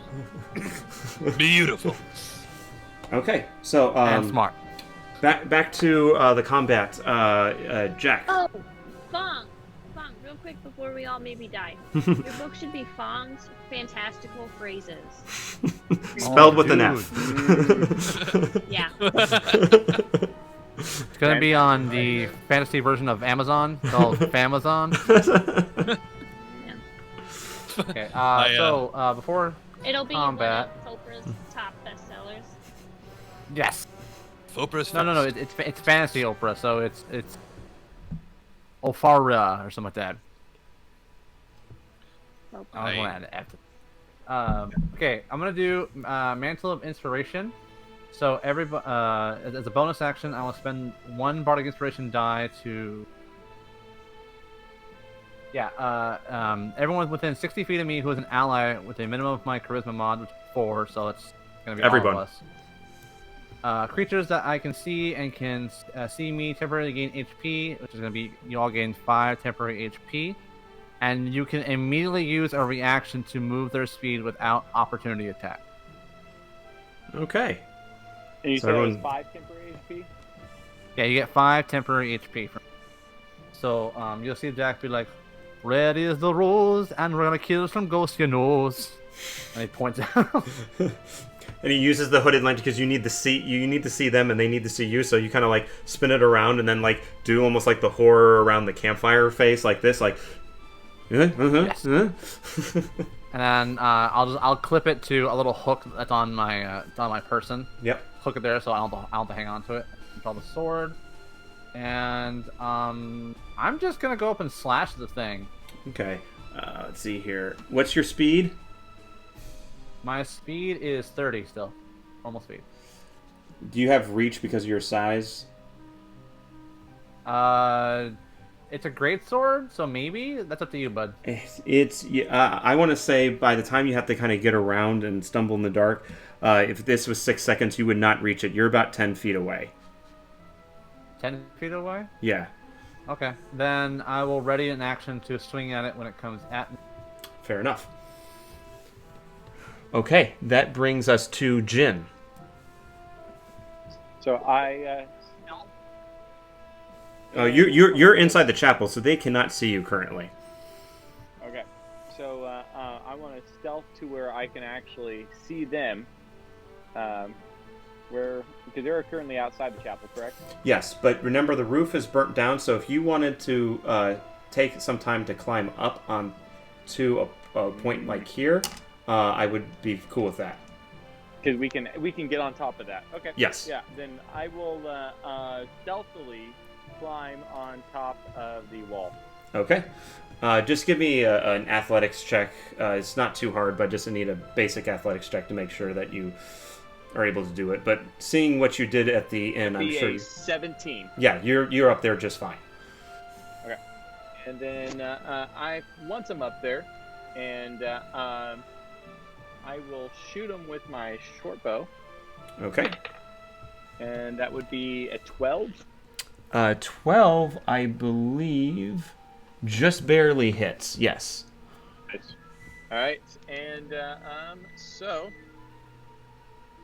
that would be a 8 damage plus. That was a sneak attack, right? Yes. So- It didn't see you, so yes. So plus 17. So 8 plus 17. So 25 damage. Okay, so you climb up there, and it's in the dark, and they can't see you, and you shoot out an arrow that flies into the ghost, and you can kind of see it take some of like that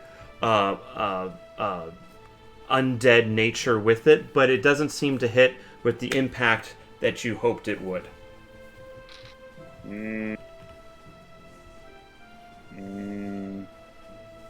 Okay. Yeah. My turn. Yep. Cool. Which brings us to Astrid. Do they look like they're evil ghosts, or do they just look like? I would like a more of a descriptor You of what they look like. currently can't see them, but Jack was telling you that there was some ghosts and ran out to attack them. But if you want to leave the chapel and see them for yourself, you can. Yes, I would like to leave the chapel and take a look. Okay, you're out here, and you see down there. Being able to tell whether they're good or evil is would be kind of like a subjective choice, but I would say that you are definitely getting the heebie-jeebies by looking at them.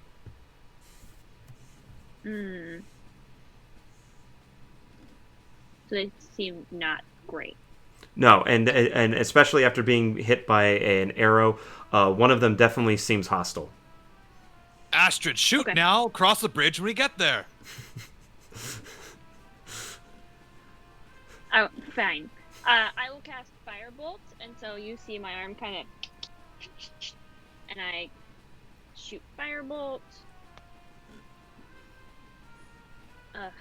For a 10, does that hit? The 10 does not hit. It kind of shoots right by its wailing. Sorry, I gotta recalibrate, guys. Sorry, this is the prison really messed up my years. Okay. Is that your turn? All right. I didn't like Casper anyways.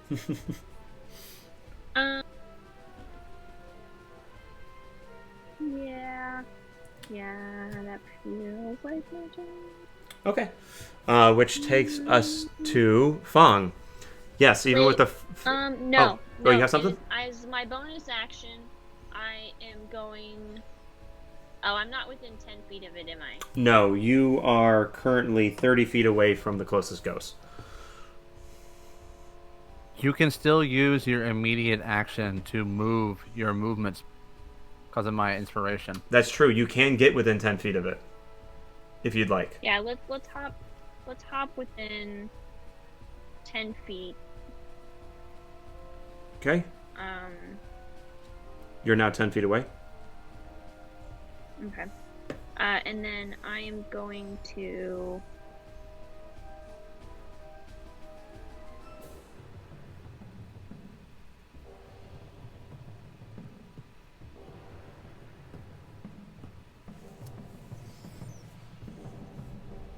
I will do Channel Divinity Vow of Vow of Enmity. Enmity? Yes. I always thought that was enmity. And so I'm choosing the creature within 10 feet and gaining advantage on all attack rolls against it for the next minute. Okay. Do you want to do that on the one that's was previously injured or the other one?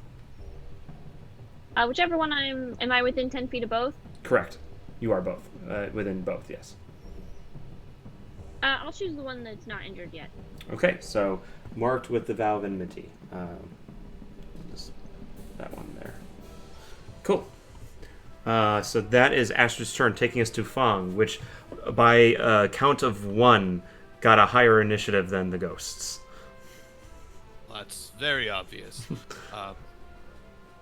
I maneuver myself in position where I can see the ghost that Astrid was attacking at, and I say to her, "Here's how you actually do a firebolt."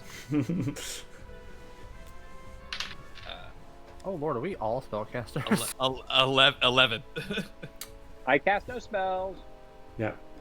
Oh, okay. Which was one higher than Astrid's. Well, guess what? 11 hits.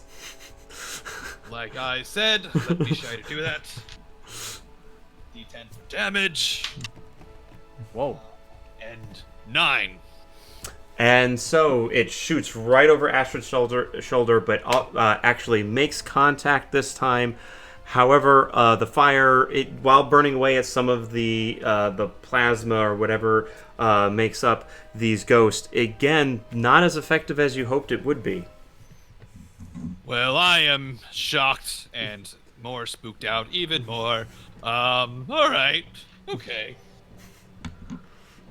Okay. Fong, it sounds like your voice cracked there. You all right?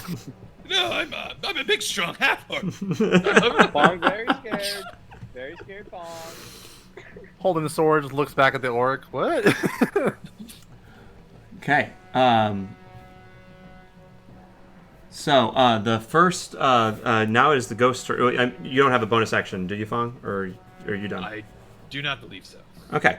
So the first ghost here is going to look at the largest person in front of it, and it is going to attempt possession. Make a charisma saving throw, Jack. Oh, you chose the wrong neighborhood, boy. Oh no. Charisma save on a bard? Are you trying to make me laugh? Ooh, that's not bad. Charisma save? Yes. That is a 18, excuse me. 18. You are fine. Plus save. All right, and then the other ghost that's being hit is going to attempt a horrifying visage. I need everyone to make a wisdom saving throw. All right, okay, that's a bit more effective on me. 14 from Jen. Ow. I'm sorry, what for Jin? 14 for Jen. You are okay. 24. 19 for Jack. I heard 24. I heard... Yeah, it's very wise over here. okay, Jack? 19. You're okay? Is that a 6? 15. 15? That's a 15. Oh, I see. Okay. 15. Well, you all passed. You all passed. So you are all immune from horrifying visage for the next 24 hours. That's it for the ghost's turn. And then there's that. Just As as a I reminder say- to the players that you still have inspiration. So if you want to do a reroll for any of your D20 rolls, you can do that, and you can say it before he announces the result of that roll. So if you want to do it before or after, you can say so. Thank you. Okay. We are, as I say, we are pretty wise. The sharpest tools in the crayon box, so to speak. Sharp What's, crayon. what's a crayon? What's a crayon? I believe it's these things of wax that my kids used to draw on the walls with. It took hours to scrub off the wall. Hours. Okay, And my so wife told me that it was they carved it in. so that brings us back to Jack at the top of the order. Okay. So they didn't come towards us at all. They didn't move towards us. The ghost that tried to possess you got 5 feet closer, so they're within 5 feet now. Okay. So I would get my attack because I held my action. Okay, yeah, go ahead. So using my action that I held, I'm gonna cast Green Flame Blade. So you guys notice that Jack's eyes, which were normally pretty bright blue, kind of like the Discord blue, now get like even more brighter and intense, which is really weird for someone of his size. And said he was a bard earlier. It's really weird, kind of off-putting. Paladin says like I feel a tingly sensation in the back of my. That's not totally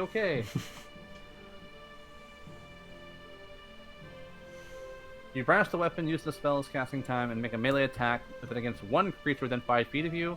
On the hit, the target suffers weapons at normal damage effects, and a green flame leaps from it and attacks the creature within 5 feet of me. Is the other creature within 5 feet of me? No. Just no? one. Fine. Because I'm at 5th level, I can do an extra d8 of fire damage to this Sure. fire. Well, you have to roll the hit first. Yeah. I was just make sure I read the spell. Cheaty doodles and stuff. Okay. Does a 13 hit? 13 does. So And because of the unique nature of the creatures, please let me know what damage is slashing damage, what damage is fire damage, etc., etc. okay. I'll do fire first, and I'll do slashing. Okay. Fire is this charisma modifier. So fire was 7 damage. Okay, that didn't seem as effective as you hoped it would be. And, well, yeah, that's fine. And then the slashing damage is... Ooh, not... Open.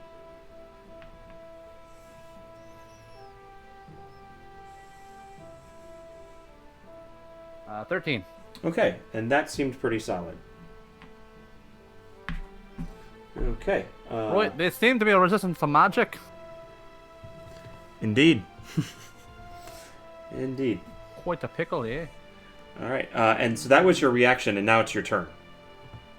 Okay, swinging again. Not gonna use the spell, Okay. because that sucked. Rolling... Oh, does a 10 hit? A 10 does not hit, no. Swing and a miss. So you swing with like a green fiery blade and carve right through it, and then you try to come down like this, and it kind of sidesteps you as it comes down. It's almost got like a taunting look at it, like, come on. Anything else on Oh, your turn? really now? You want to try that again, you little raspy thing? I can see right through you. You're spineless. You don't even have a spine. You can't fight a man with a spine.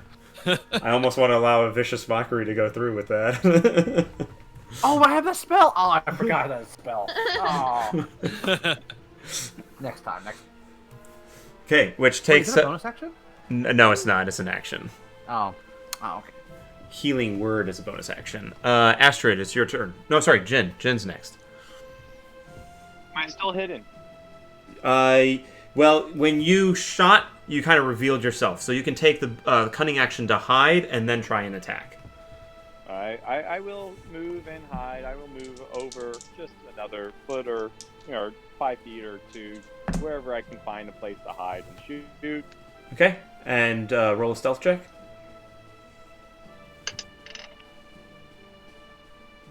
That would be a 26. Okay, you're pretty certain you're hidden. You hop down and hide behind this pillar over here to hide, and you believe you're hidden, so you can try and make an attack now. All right. I shoot again with my short bow, Okay. and that would be a 21 to hit. That definitely hits. Yo. And then for damage, that is going to be a 5. Plus your sneak attack because you were hidden. Right, which is 8, so that would be 13. Okay. Again, these sneak attacks are seeming effective to you, but each time the arrow goes through, and you're hoping it would take more damage with it, but just it's not seeming to be effective. You said 13 total? Mm-hmm. 13 total. Okay, yep. Yeah, you're just hoping it would be more effective. That's your bonus action and your action, so that would bring That's my us... turn. That would bring us to Astrid. Well, I'm gonna close that 10-foot gap, Okay, use my longsword, okay. and ha! It's an 11. That does hit. Right. Yes. All right. So let's see. This is the 8. Are you going to the one with Vow of Enmity? Or Oh wait. Yeah, no, I'm going to the one that I did the vow against. I didn't roll advantage. Yeah, so roll again, just in case you get a natural 20. I did not. Okay, well, it's still 11's still a hit. Okay. So that's, and then I'm going to use Divine Smite. There you go. That's a paladin move. might that go? Yeah, I believe you get to get 3d8 additional. That'll be 21 Wow. slashing damage. Yes, the Holy moly. holy damage just rips right through, and that is the type of a hit that you were hoping you would get. And indeed, it is very effective. And let me just double check that. But I believe that is a nice effective move. It is leaving that ghost looking really rough after you did that. Okay. Anything else on your turn?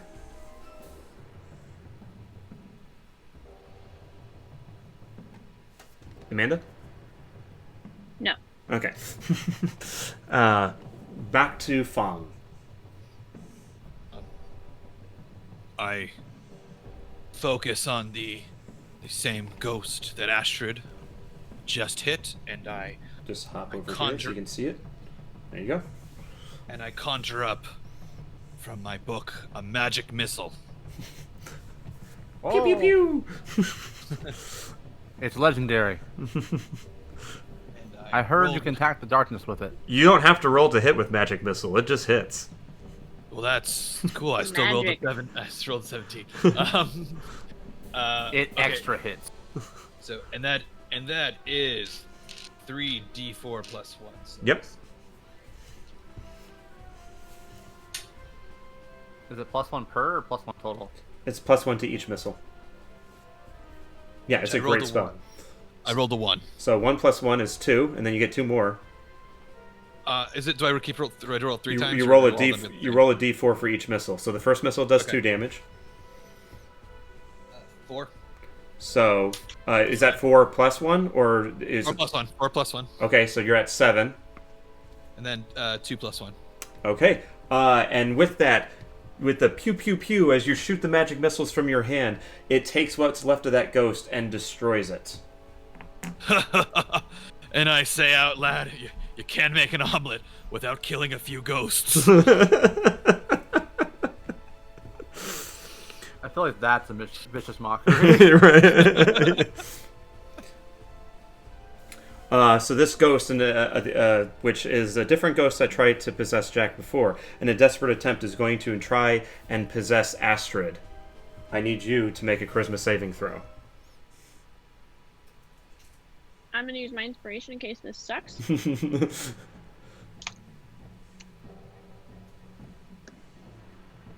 I made the right choice. That will be a 21. Okay, yeah. Would've been a 5 otherwise. What was the first one? Yeah, inspiration. 5. Oh, that would have been very bad. Very, very bad. Yeah. So thank you, Bard. Yeah. Okay. Well, with a lucky bit of inspiration protecting you, we're back at the top of the order with Jack. Just doesn't want to stand. There we go. Oh, okay. So you can see Jack looks over at the magic missile and the holy smite of just whomping. Oh, alright. I'll give that a shot. In my own little way. Forget about your hand axe. Oh, that's true. But I think this would be great. So you'll see that he holds up his hand. He's holding the sword, takes one hand off, and does this with his hand, holds it up, makes some funny little symbols with his hand. And he says, "Hippity hoppity zippity zappity, enjoy this blast of monstrosity as I cast Eldritch Blast." 2 beams. The wonderful in his Eldritch face. Blast. 2 beams? Alright, roll 2 damage. beams. Well, not roll So, damage, 'cause roll I'm hitting attack. the same target. Do I have to roll twice, or do I roll separate? I once? like the idea of rolling twice in case one hits and one goes wide. So, Okay. yeah. All right. First one. They're both 10, and it's a ranged attack. So. Oh, if you have I an, have a do plus you have a 7. modifier? That you I rolled have a the plus 10, right? 6 to Oh, that. then they both hit. So roll damage. Yeah, 16. Okay. So they're both a D10. Mm-hmm. I don't know if I added. Did you? You don't think you have agonizing blast because you took Warlock as a magic initiate feat, so I don't think you have the agonizing bonus. So it's just No, I D10. just get a D10. Yeah, it's still great. So Oh well. Yeah. Still great for just a feat. Like, good lord. yeah. Okay. That is an 18. I rolled 2 9. 2 9s. Well, I rolled 2 9. that's super effective, and that ghost is looking rough, really rough, as the force just like pulls a lot of the nature that builds up, that makes the ghost corporeal, gone. So it's looking very, very faint. You could see it before it now, but now it's like almost transparent. Which brings us to Jin. I have a bonus. Oh, you have a bonus. Go ahead. I'm gonna bonus where. Is anybody really hurt? Really? Not- That I can see. Unfortunately, these ghosts haven't I been feel able so to do good. any damage yet. No. I was I really feel hoping. better than normal, actually. Like, I've got this temp, like, just vibe. I was hoping the possessions would work. Haha, sucker. All right, that's a much. Okay, so it brings us to Jin. So I hide. Jin hides. Finds a local spot to hide. Okay, Next 5 feet or so. roll that stealth check. And that would be a 19 to hide. You're pretty certain you're hidden. And then I shoot that roughest looking ghost who's been hurt with a 16. 16 hits. Roll damage. And that would be a 8 plus my sneak of another 7. So that would be a 15 total. All right, and with that, you shoot it, and again, not as effective as you hoped it would be, but that's all the effectiveness you needed, because that kills the other ghost. Nice. Ghost. Dead, Nice. dead. Very Dead. The ghosts are dead. Dead, dead.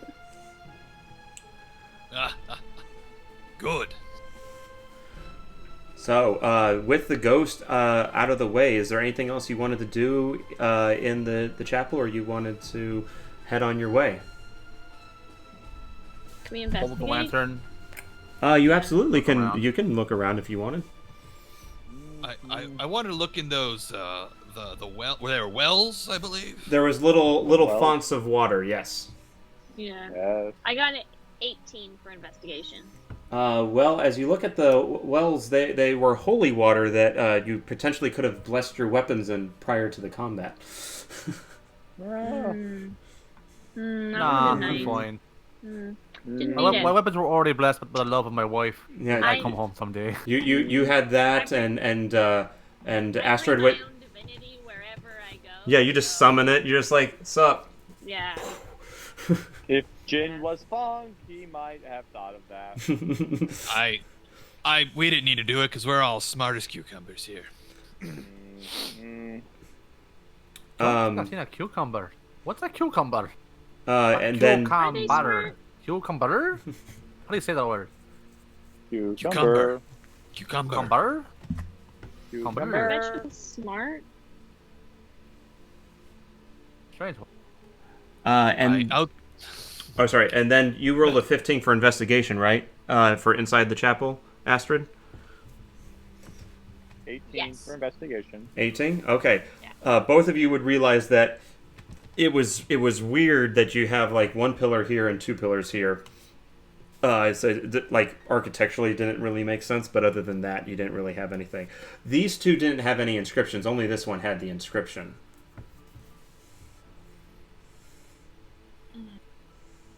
Mm, I'm gonna kick it over. The single one. The one that has stuff on it is like, nah, Description? no one needs to experience this before. Sure.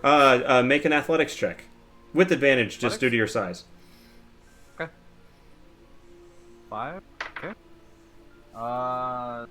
12. Yeah, it was. That's fine. Like you were able to kind of like kick it, and a portion of it kind of crumbles away. It doesn't fall over, but like the top half like just crumbles away, leaving a moon touched greatsword inside the column that you can see. Well, the rest of you don't mind. What if I do? Think? mind if you do. Don't mind if you do. Now, as a replica course, would anyone like this this one I have? And it's a normal size greatsword, so it's not like bigger because of my size. It's a normal sword for me. But to you guys, it'd be a great sword size. Does anybody want it? Too big for me. Too big for Cancun. Astrid, thinks for a minute. She's like, do I want a great sword? Hmm. The only sword I need is right up here. You She can doesn't summon a think- sword from your Because brain? the brain is mightier than the sword. Mhm. Not offended, But brain. your- Mightier than But sword. your brain is a sword, though. Yeah? Yes, Oh, yes. it is. Yeah. She realizes she's proficient, so she'll totally take that. Okay. It's just a normal greatsword. You have options. You can do sword and shield now, or two-handed. Cool. Yeah. She's gonna stick with the long sword, because that shield's nice, but it's good to have backup. Just for thematics, it is a claymore. So it has like the big... Astrid doesn't seem to know or care what that means. She's just like, yeah. Okay. But she feigns appreciation because it seems like it's important to you. So Yeah. Family. so do we think Go ahead. should we dig up the graves from the ghosts? Like maybe there's something in the ground with their bodies that made them ghosts. Or it could have been something from the dragon. Maybe There some might be good some- worms with the graves. Yeah, there could be something buried down there that like activated with the dragon too. Like worms. True. I don't believe I brought a spade or a shovel with me, though. Yeah, that's going to take a while if you don't have if no one has a shovel.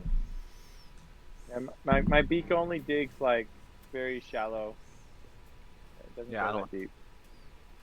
I Well- could use my magic hand to dig for us. That sounds like a good use of that. If I recall from my days in the army that I can only carry about 5 pounds, right? It's gonna be an awfully long time. That's very true. Maybe we don't need to dig. Okay. Anything else here in the chapel? I'm gonna go ahead and use my Furbolg magic and just detect magic around the area. Okay, and that detects magic objects, right? Objects only that you can It's, see. No, it's an area effect spell. Mhm. So like if there's a it's due to my race.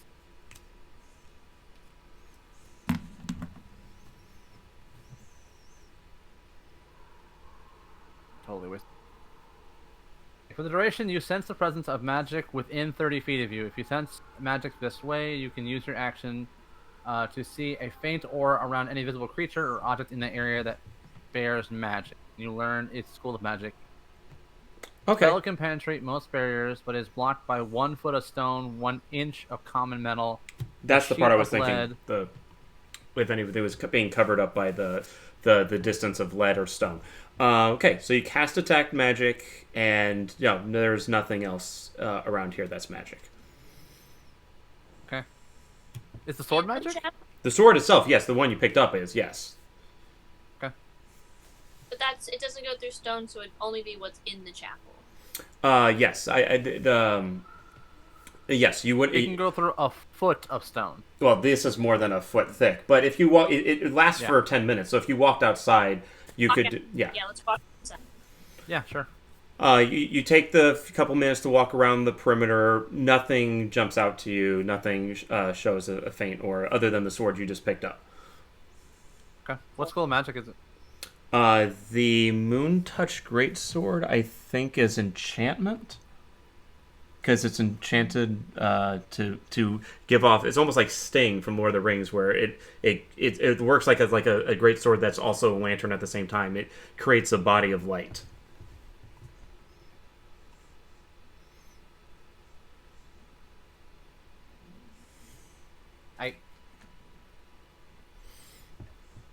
Hey, anything else?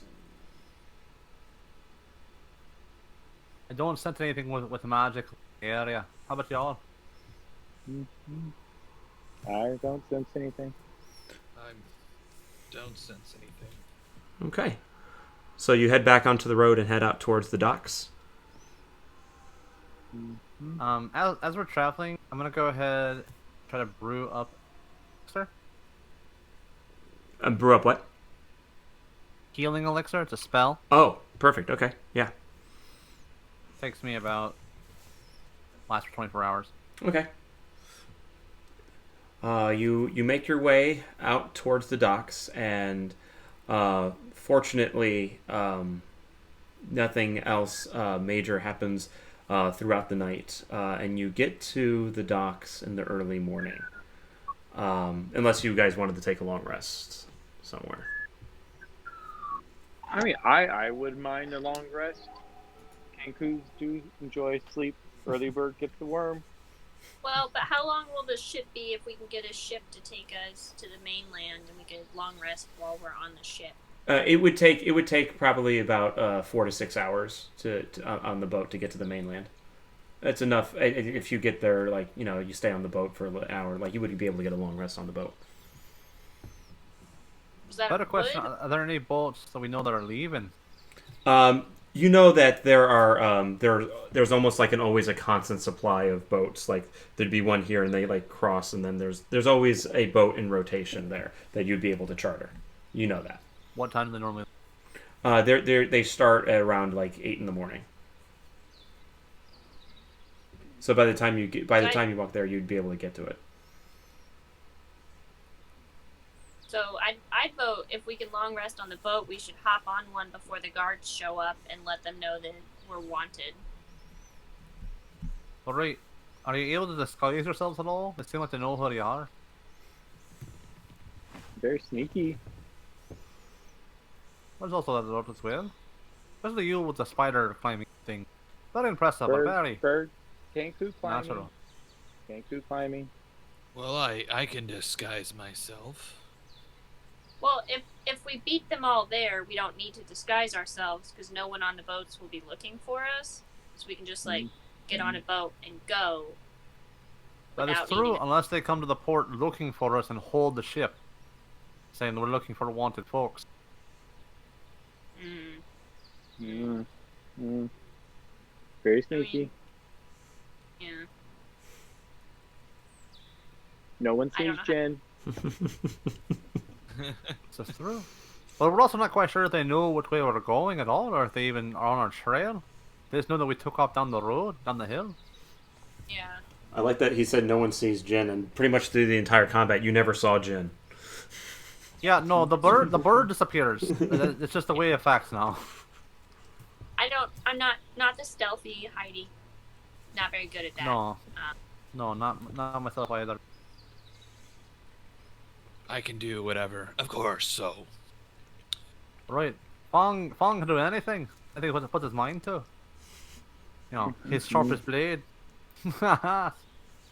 He gets it. Jack gets it. Yeah. I mean, maybe let's just go pick a boat and make it sail right away. So that it doesn't, give them a little extra coin to not ask questions or wait for other passengers. We can short rest on boat. Nap. Take a Right. nap. Okay, so you make your way to the dock, and in the early morning, you get there, and you get there without incident. And when you get there at the dock, there's 2 boats there, and it's there's a nice sea breeze, and you can hear the some seagulls chirping, and you can smell the salt of the sea, and it's oddly quiet, and you then everyone give me a perception check. It's a bit fine. 19. Jen 19. With a 4, Astrid sees nothing amiss. Everything's fine, but Jin, you see some trail of blood leading off to the dock to the left. 22. You also see the blood on the wooden planks leading towards the west end of the docks. Blood on plank. Plank, blood plank. Smells a bit coppery in the area, eh? Copper in the air.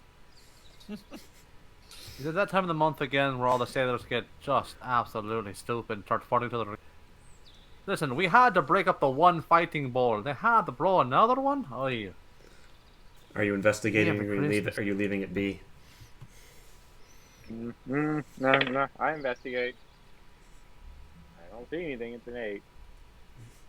Well, no, you saw the. You don't need to roll an investigation check. You got the. You saw the blood, so you follow the blood towards one of the ships, and when you get to the ship, you actually see the 2 guards that tackled Astrid from earlier, but they're both dead. And at this point, you turn around, and Captain Edmonds is laying there, wounded, next to one of the barrels, and he's breathing very, very heavily. Oh, Eddie, it's you. Fong, you have to have some kind of like just desserts quote right now, right? Like karma, Well, something. I know. I mean, for me, there's no use crying over spilt blood. Spill blood. Yeah. Truly poetic. Anyways, Eddie, about that 40 copper I owe you, it's not happening. He smells Want to know? He smells copper now. Yes, this is true. We were going to ambush you when the ghosts attacked.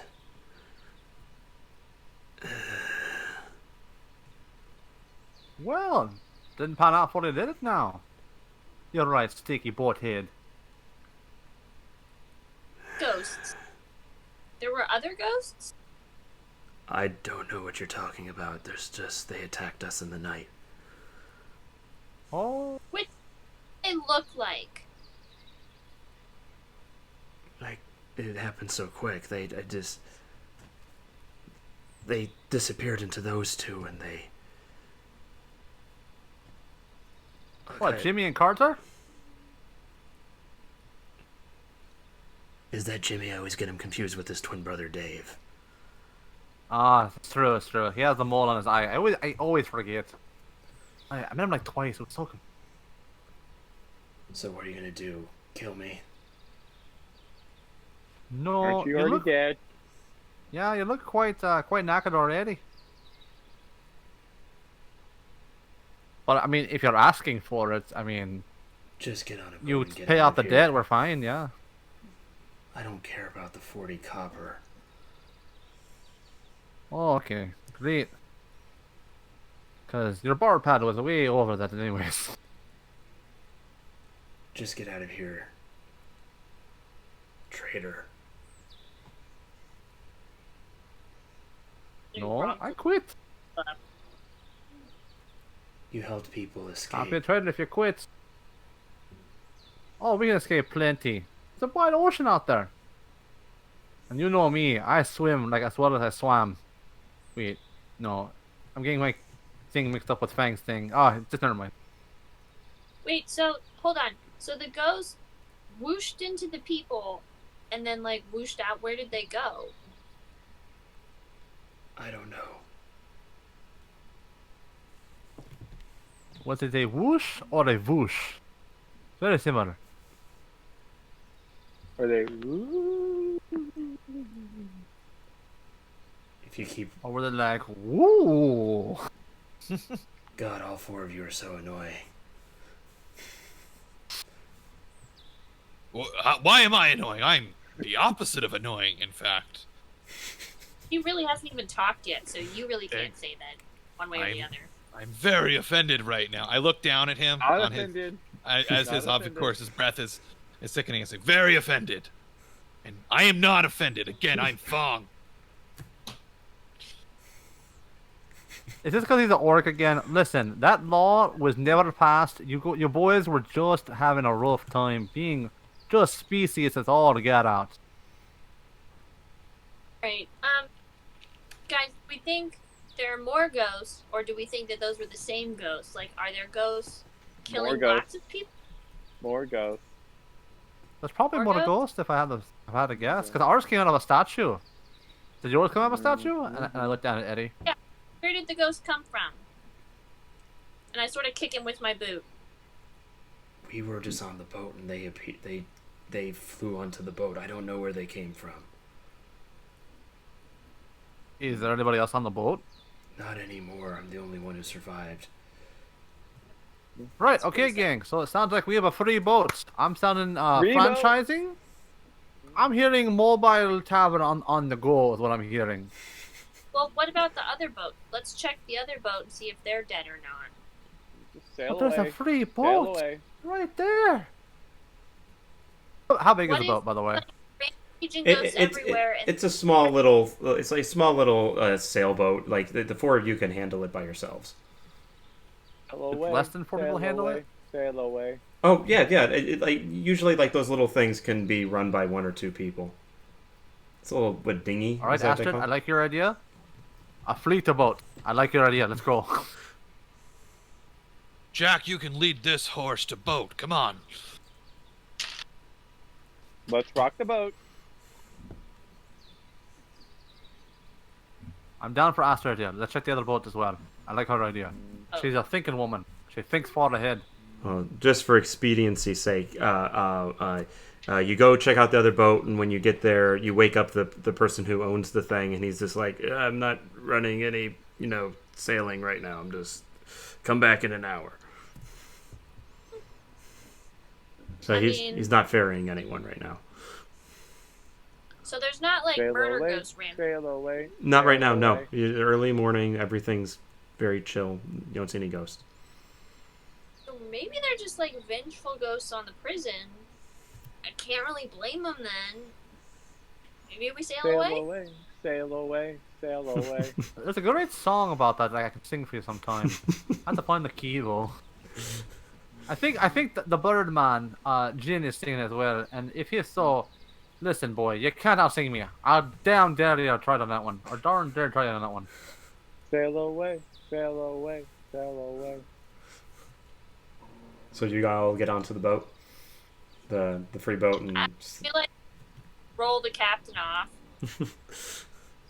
oh, you Just take put the him in you a take the barrel. you take the he's off the boat already. He's just kind of like hanging by, but you take the 2 guard bodies that are on the boat and you take them off. And I would to frisk the captain and take any gold he has. okay, yeah. And keys. Right, yeah. He doesn't resist. He just wants you all to leave. He's very exasperated at this point. You take the keys, and he had 15 gold on him. I take his hat too. I slide a hand it from Astrid while she's not looking. The 15 gold. Okay, perception versus sleight of hand. Now, That On would a be a side note. 24. Wow. does he With have a 11, captain's hat? 5 No, he didn't. But he has like a badge of station if you want to take that from him. Doink. That was What was your roll, Amanda? 11. Yeah. You pocket that 15 gold, and then you don't know, but it's gone.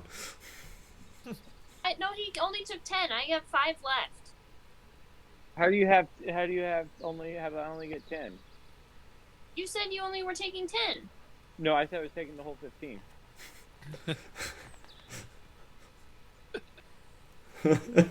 Birds like shiny things, don't you know? Shiny gold. Shiny gold. So as we're sailing away, I'm gonna go ahead and give the badge to Fong and say, "Here, you're more worthy of a captain than he is." And Fong takes the hat and puts it on. It's a badge. And I put it on. No, I'll give him a hat too. Sure. I have a hat. That's a Here, have floppy a hat. hat. I take the badge. I put it on, and I look to Edmonds and I say, "Revenge. Revenge is a dish best served with a pinch of salt, like the fried bread we had earlier." And then I turn to Astrid and give a thumbs up. And then I With hand, Now you we the, sail. I hand you the keys and I say, and all good salters need some keys. Okay. Thank- And Come with, sail away. Sail and away, with the my trading of friends. gifts, you all set sail to the mainland, and you have successfully escaped the island. And everyone, we might see these. They survived the adventure, so we might see these characters again sometime soon. Well done, In everyone. return.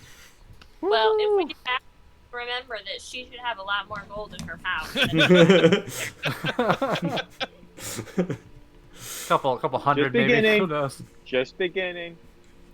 Well, so I'd like everyone again. Thank everyone for being here. Thank the cast. Thank our line producer and our technical director in the Game Academy. Uh, I hope to have all of you on again in the future. But for everyone watching, we're going to just kind of just like set up again here. Just you're going to be stepping away for just a minute or two, and then I believe there's going to be a Q&A with me and Amber, and just for a little bit. So we will see you again in a minute.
1 second, everybody. Just got a lot of wires here.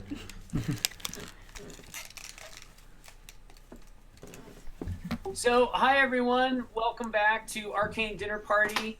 I am Aaron Vanek. I was the chat moderator, and I've been with the Game Academy. I want to thank everyone so much for coming to this premiere.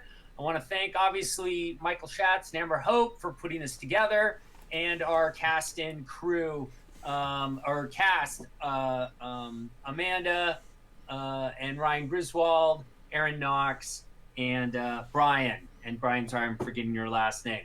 Thank you much for playing. Round of applause. I just also want to throw out that Aaron Knox was also very instrumental in helping up with the tech setup yesterday. So he's definitely deserves a big props for that. Nah, it was all our tech mistress, Miss Amber. Thanks, guys.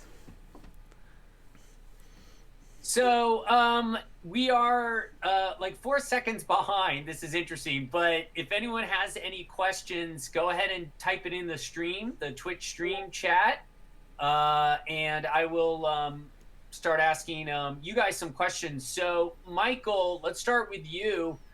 Where do you get this idea? How did this start for Arcane Dinner Party? I've only been DMing for a couple years now, but having kind of like dived in like face first, just trying to really absorb all of it, I realized that one of the best ways to kind of set an immersive mood was not just describing what people see, but what people hear and what people feel, like what the characters would be doing.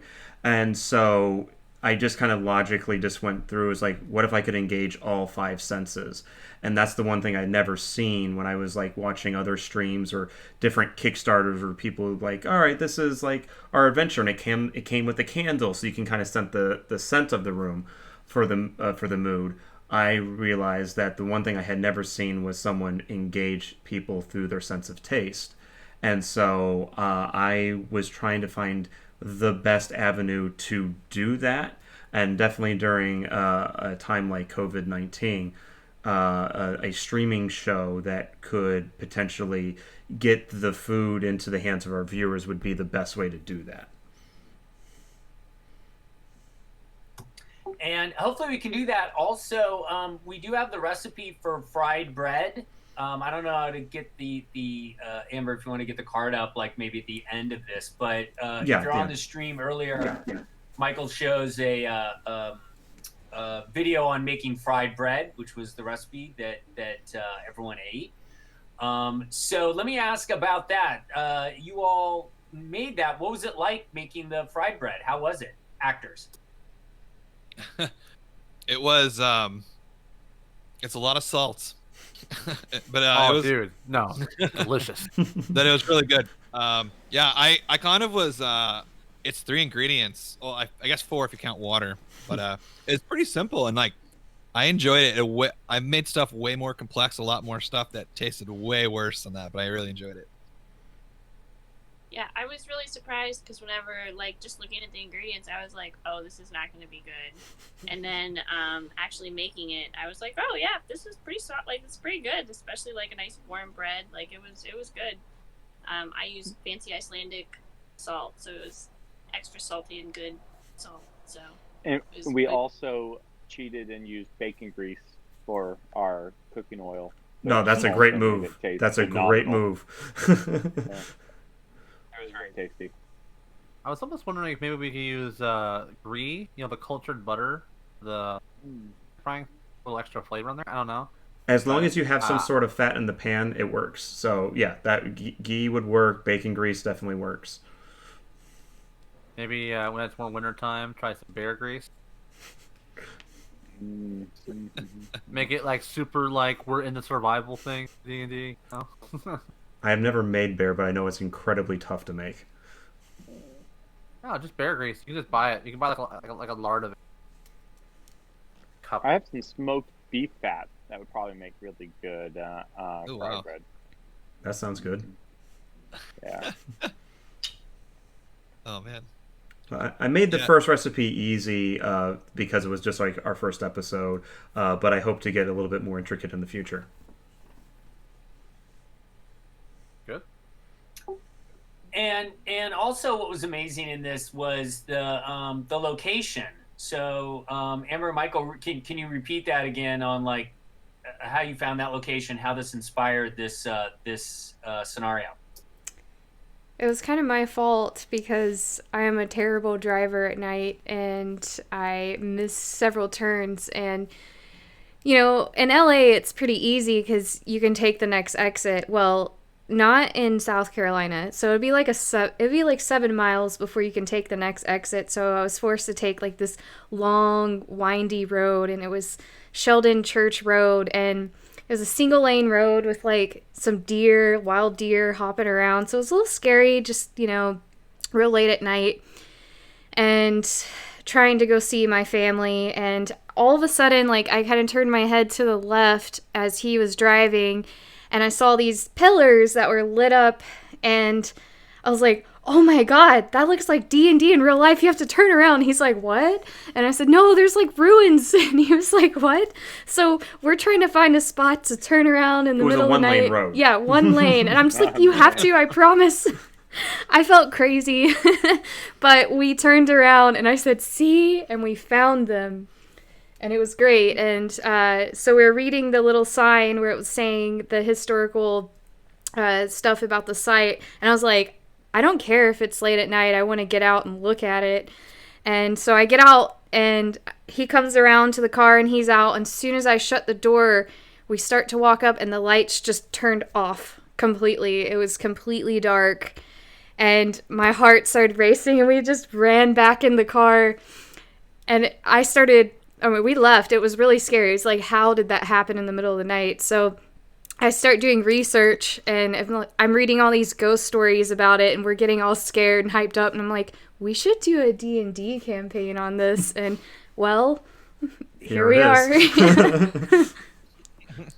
Da-da-da-da. Right. That is some awesome inspiration from a very memorable experience. That is exceptionally cool. So tell me about this group. You guys have played together a little bit. So how has this wonderful group of adventurers got together? Did you guys want to go first, or I can describe it? You start, So Mike. I think this is the first time all four of us have played at the same time. However, I have played different games with each one of them at different times.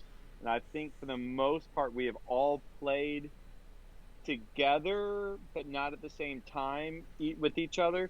So it's interesting, like we all know each other, but like everyone has played with each other. Yes. But this is the first time that all of us have played all together at the same time. Yes. Yeah. I have the setting that everyone got to experience tonight is one of my own, and because I enjoy Baldur's Gate and Neverwinter and etc.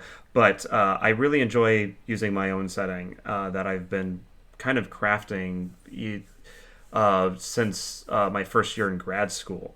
And it wasn't even designed for D&D. I hadn't even started playing yet. It was just a fun thing to do, especially also with writing scripts and such. And so Ryan and Amanda are in one of the campaigns, and then Brian is in a campaign, and Amber's actually in both of them. But they're parallel. They're actually going through the same setting, but in parallel groups. So they, like Ryan said, they had not actually interacted yet together in my world until today.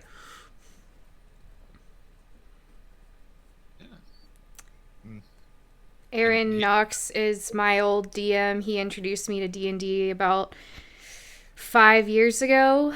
Yeah, 2015. 6 years ago now. Oh, okay, yeah. It was a while ago. We were co-workers. I'm a huge Magic the Gathering player, and so is he, and we started playing at work, and we started like this huge group, and then one day we're like, yo, we should play D&D. I'm like, oh my god, I've always wanted to do that. And so we started playing and started a group, and it was shenanigans. It was great. So we would all actually take turns. They blew up a church.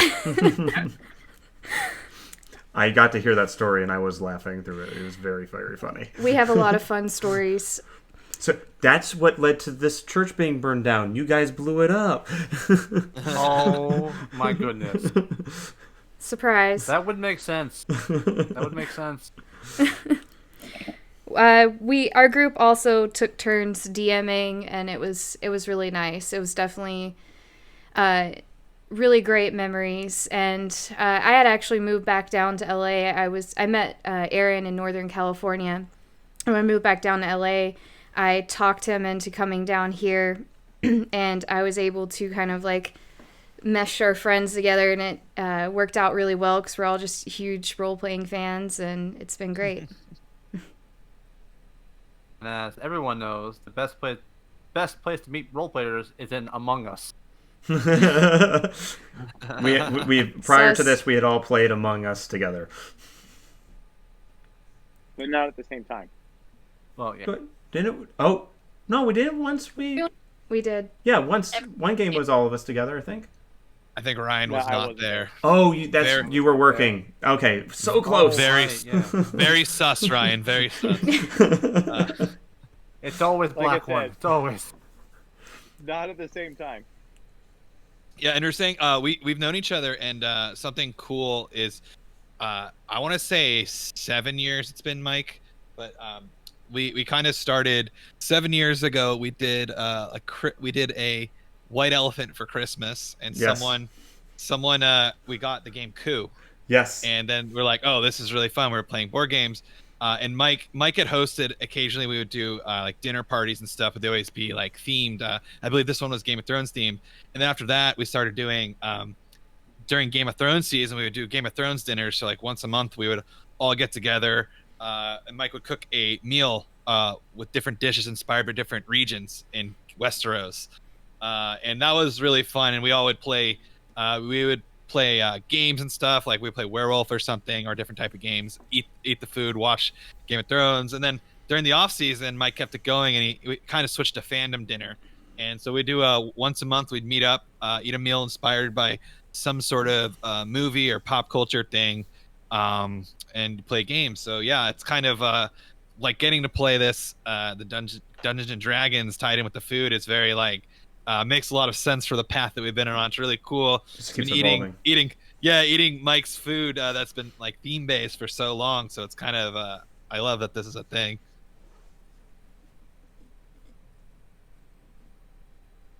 And hopefully it is a thing. So what future are we looking at on this campaign? How do you Michael and Amber expect this to run? What can viewers expect in the future?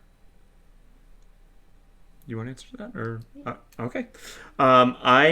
We designed this as a series of one shots, so it wouldn't be intimidating for anyone to come in and, oh, you're not going to understand the story because you didn't watch last week's episode or 2 weeks ago. But that's not to say this is the last time we'll see these characters, especially as I was designing the character sheets. I was actually very much enjoying the backstories and where they could go. And so we're going to have a roster of these characters we're going to create and put them on these one-shots. And so they definitely could run into each other again, especially since all of them want to go and save Astrid's sister. Even though this isn't like a long-running campaign, that could be episode 2 or 3, because it kind of really bound those characters together. So I really enjoyed the players taking it that direction, because I kind of just like laid the seeds and I wanted to see where it would go. So I like that this is possible, and the setting is the same. And so while it's not a normal campaign, there's definitely something that could be continued. So you're saying it's not the end of the midnight oil for Fang? Yes, and if anyone didn't catch on, Fang's character quirk that I put there was he speaks in malaphors or malapropisms, where you confuse idioms, and Ryan definitely played it better than I had any hopes that it could go. Dude, like a rock star. Yeah. Look, Yep. we titled his book. All we need is an episode about his book and like all Yeah. That's true. just his episode. Fong's fantastical phrase. So, yeah, no, it was really cool. So as preparation for this, Michael had sent us. A lot of times you build your own character, but Michael had sent us character sheets with a lot, like some really good inspiration to go from on there. Yeah, so so mine was the half orc who worked at a library and got fired for weird things, for saying weird things, and he speaks in Malaphors. That was like, okay, that's gonna have to figure that one out. But it was fun. It was really fun to do. I did give him 5 or 6 Malaphors to get started with, so. Dude, you were just nonstop. It was hard not to laugh. No, it was good. The laughing's good. I'm glad. We started pre-sale, so Amazon pre-sales for Fang's Fantastical phrases. Amber and Michael, do you guys want to show off your set a little bit? I don't know how much you can if it's all attached, but it's pretty amazing. You want to show off what you built there? Oh, I wouldn't move the cameras around too much since it was very hard to get those, but we can definitely point things out. Would you like to give a tour of it, Amber? Sure. So we built this set in my room, actually. So I programmed these lights here. So I don't know if you guys were noticing, but I was actually controlling them and changing them with the scenes and adjusting the music with the mood. So that gave more feel that we wanted to inspire with the 5 senses, and eventually we want to help with smell and send out possibly some candles so you guys can tune in and the actors can have candles so they can feel the scenes more. So we also have this really cool backdrop, and we place lights and lanterns we have hung up. We tried to keep like a really cool dinner style theme, so we put lots of candles here. And what else do we got? We have this hourglass that is oddly a 90-second hourglass, We not like a timed it. minute or an hour. And then we have like little Perfect for commercials. yes, little terrariums. Then a dragon goblet that my parents gave me for Christmas a couple years ago. At least I think this is one that was a Christmas. It could have been a birthday. And then like this nice in lieu of a tablecloth, this little thing here. We've got like little plants we hung up. Everything we built ourselves. We just got really creative at IKEA, and I like set building, so I was just like, oh, we could use this, and luckily we just saw everything the same way, and it came together really easy. It was really easy for us to build it actually, and it turned out really nice. Yeah. Really beautiful. Thank you. Mm-hmm. Yeah, the Awesome. set looks fantastic. Thank you. And how did your cast? How did you guys prepare for your characters and get your quick? Because I know the characters came out fast. Your costume and your personality. How did you 4 approach your characters? I mean, the character sheets we got were really detailed, really great, so it really gave us a lot to go off of in terms of, what our backstory is, who our character is, some of our motivations and that sort of thing. And then it was just like looking around and being like, oh, what do I have as like an artificer to kind of jive with that? And like, the chainmail was an easy one because I happen to have that. Mr. Ryan. Still jealous. Still jealous. No, as one does, I just haven't changed around. Who doesn't have an entire suit of chainmail laying around in their closet in their bedroom? Why, I have 3. I have 2. I also appreciated that Amanda made the arm wraps. Since I told her that like she was missing limbs from her fights out in the streets, trying to raise money. Wow. Yeah. So on my end, it was I don't have any green face. I would have gone for green face paint, but Fortunately, I didn't have any, and I was kind of like, I don't know if COVID. I don't want to run to the Halloween store and all that. But I got green on my headphones going there, and I'm wearing a cardigan because I figured a librarian, a half orc would want to be a little bit nicer. And then the voice, which I think my voice started losing my voice halfway through the thing, and it got a little less gruff, but a lot of talking at my girlfriend in kind of weird voices throughout the day. To seeing like, does this fit a half orc? I also appreciated the green lighting in the background. Yeah, no, that was a switch right before. Yeah, it worked. It worked. I liked it. So I'm actually the different one in the group. I built my character myself, so it wasn't that hard. And I've always wanted to play a Scottish guy who's really like big, like just obnoxiously huge. And Michael said, "Yeah, you can build it. Just don't make it ridiculous." And so I was like, "Sweet." I mean, I can make it more ridiculous as I can. He was helping us build the set, so I had a little bit more face time with Aaron to help him to guide and building a character that would work. Also, since I needed an inside person to help with the prison escape, it worked. That is like, you can build your character. I need you to be a guard in the prison. So there was a little bit more prep work with Aaron. So that's why that worked out. And I was totally fine with the Scottish accent. I loved it. Yeah, it's interesting. I have never... Oh, sorry. Go. No. Oh, no. I don't want to... I'm changing the subject, so you keep going. Oh, it's just years of trying to sing an accent, and that's how I ended up with that. So, yeah. Oh, that was great. Great as it can be. Great as poi. All Caledonia, I don't know. I love her the most.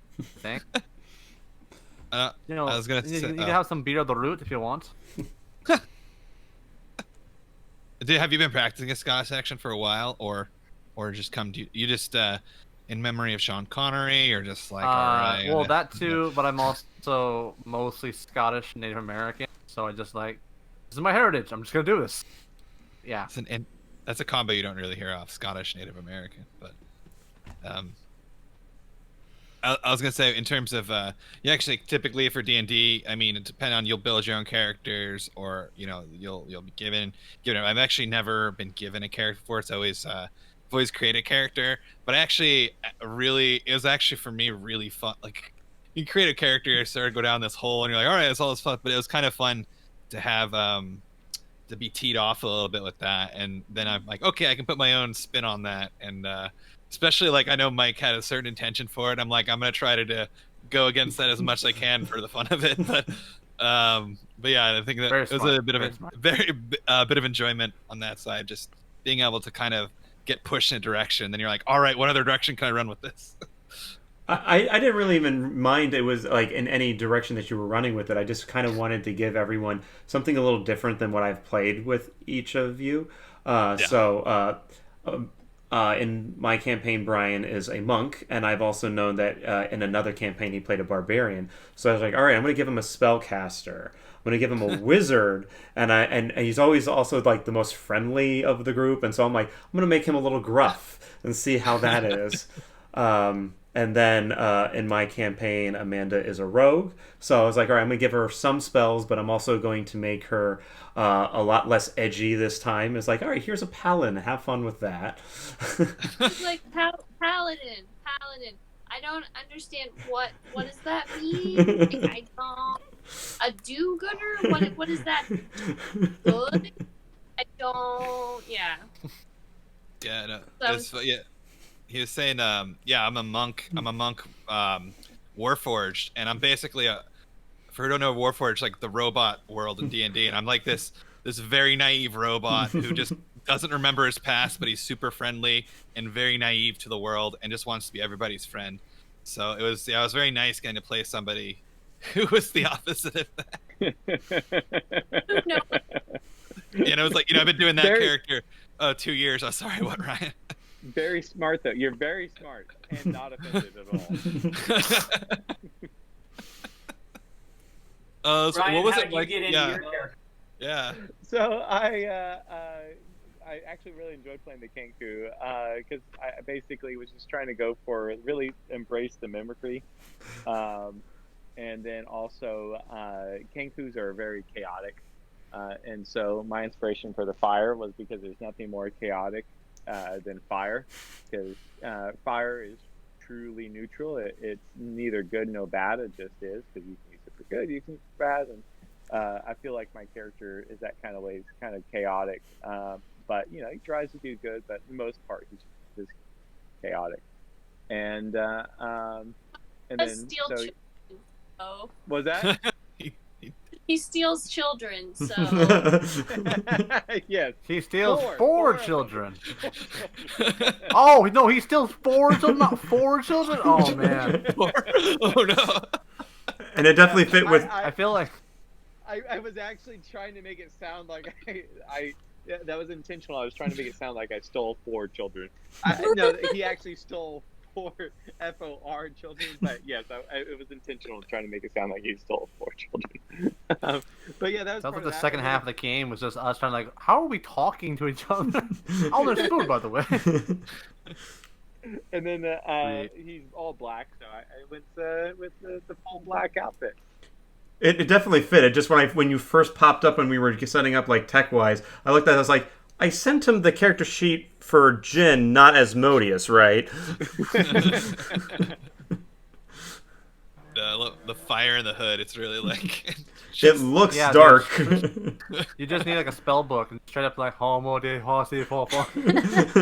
Yeah, it would also work very well for like a sorcerer. Or just any tiefling at all. Yeah, yeah. Yeah, I agree with Paxson. So we did have. We're stealing children next session. That's been requested. Thanks, Jin. Always my pleasure. There was a question. There was a question earlier too when this was running to get. Where's the Dungeon Meowster shirt from, Michael? Amber, you gave this to me, right? What site did you get it from? I found it on Etsy.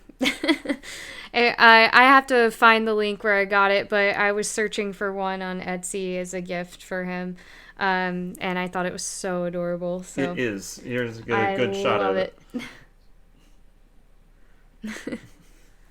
But yeah, I found it on Etsy.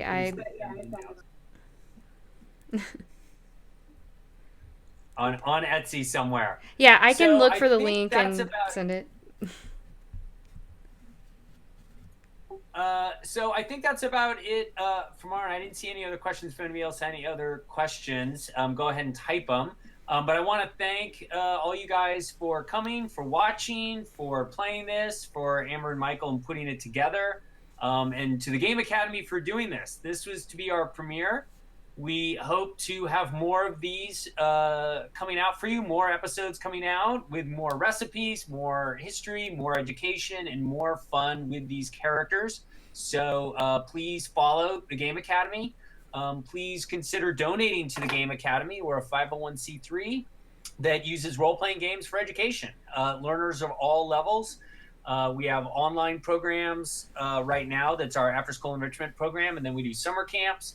And we have a Kickstarter that is launching this Saturday, 21st. So what would that be? Saturday. So next Saturday, that's a Brand New World Kickstarter. You can follow us, get more information about that on our Facebook group or our website. We're on Instagram and Twitter and all that stuff. So just look for the Game Academy. Get some information on our Kickstarter that's launching. And hopefully we'll get to see you guys again, hopefully soon. This was great. I want to thank everyone again so much for doing this. This was so much fun. And we'll put up the recipe too, Amber, if you want to put the fried bread recipe card up. Yeah, we'll have that up. Thanks, guys. Great. Yeah. Thank you, everyone. Thank you for watching. Thank you. Bye. And see you next time. Yep. Thanks, everyone. Bye-bye. Bye. We can set that again. We're just going to go to the fried bread recipe and leave that up for a few minutes. And there's a dance party next. If you're still around, Game Academy's doing a dance party with a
What is love? Baby, don't hurt me. Don't hurt me. What's going on? Amber's playing a song. Okay, I can't hear it, but sure. Don't hurt me. No more. Now we're streaming again. So now we're on stream. Come join the dance party. We are?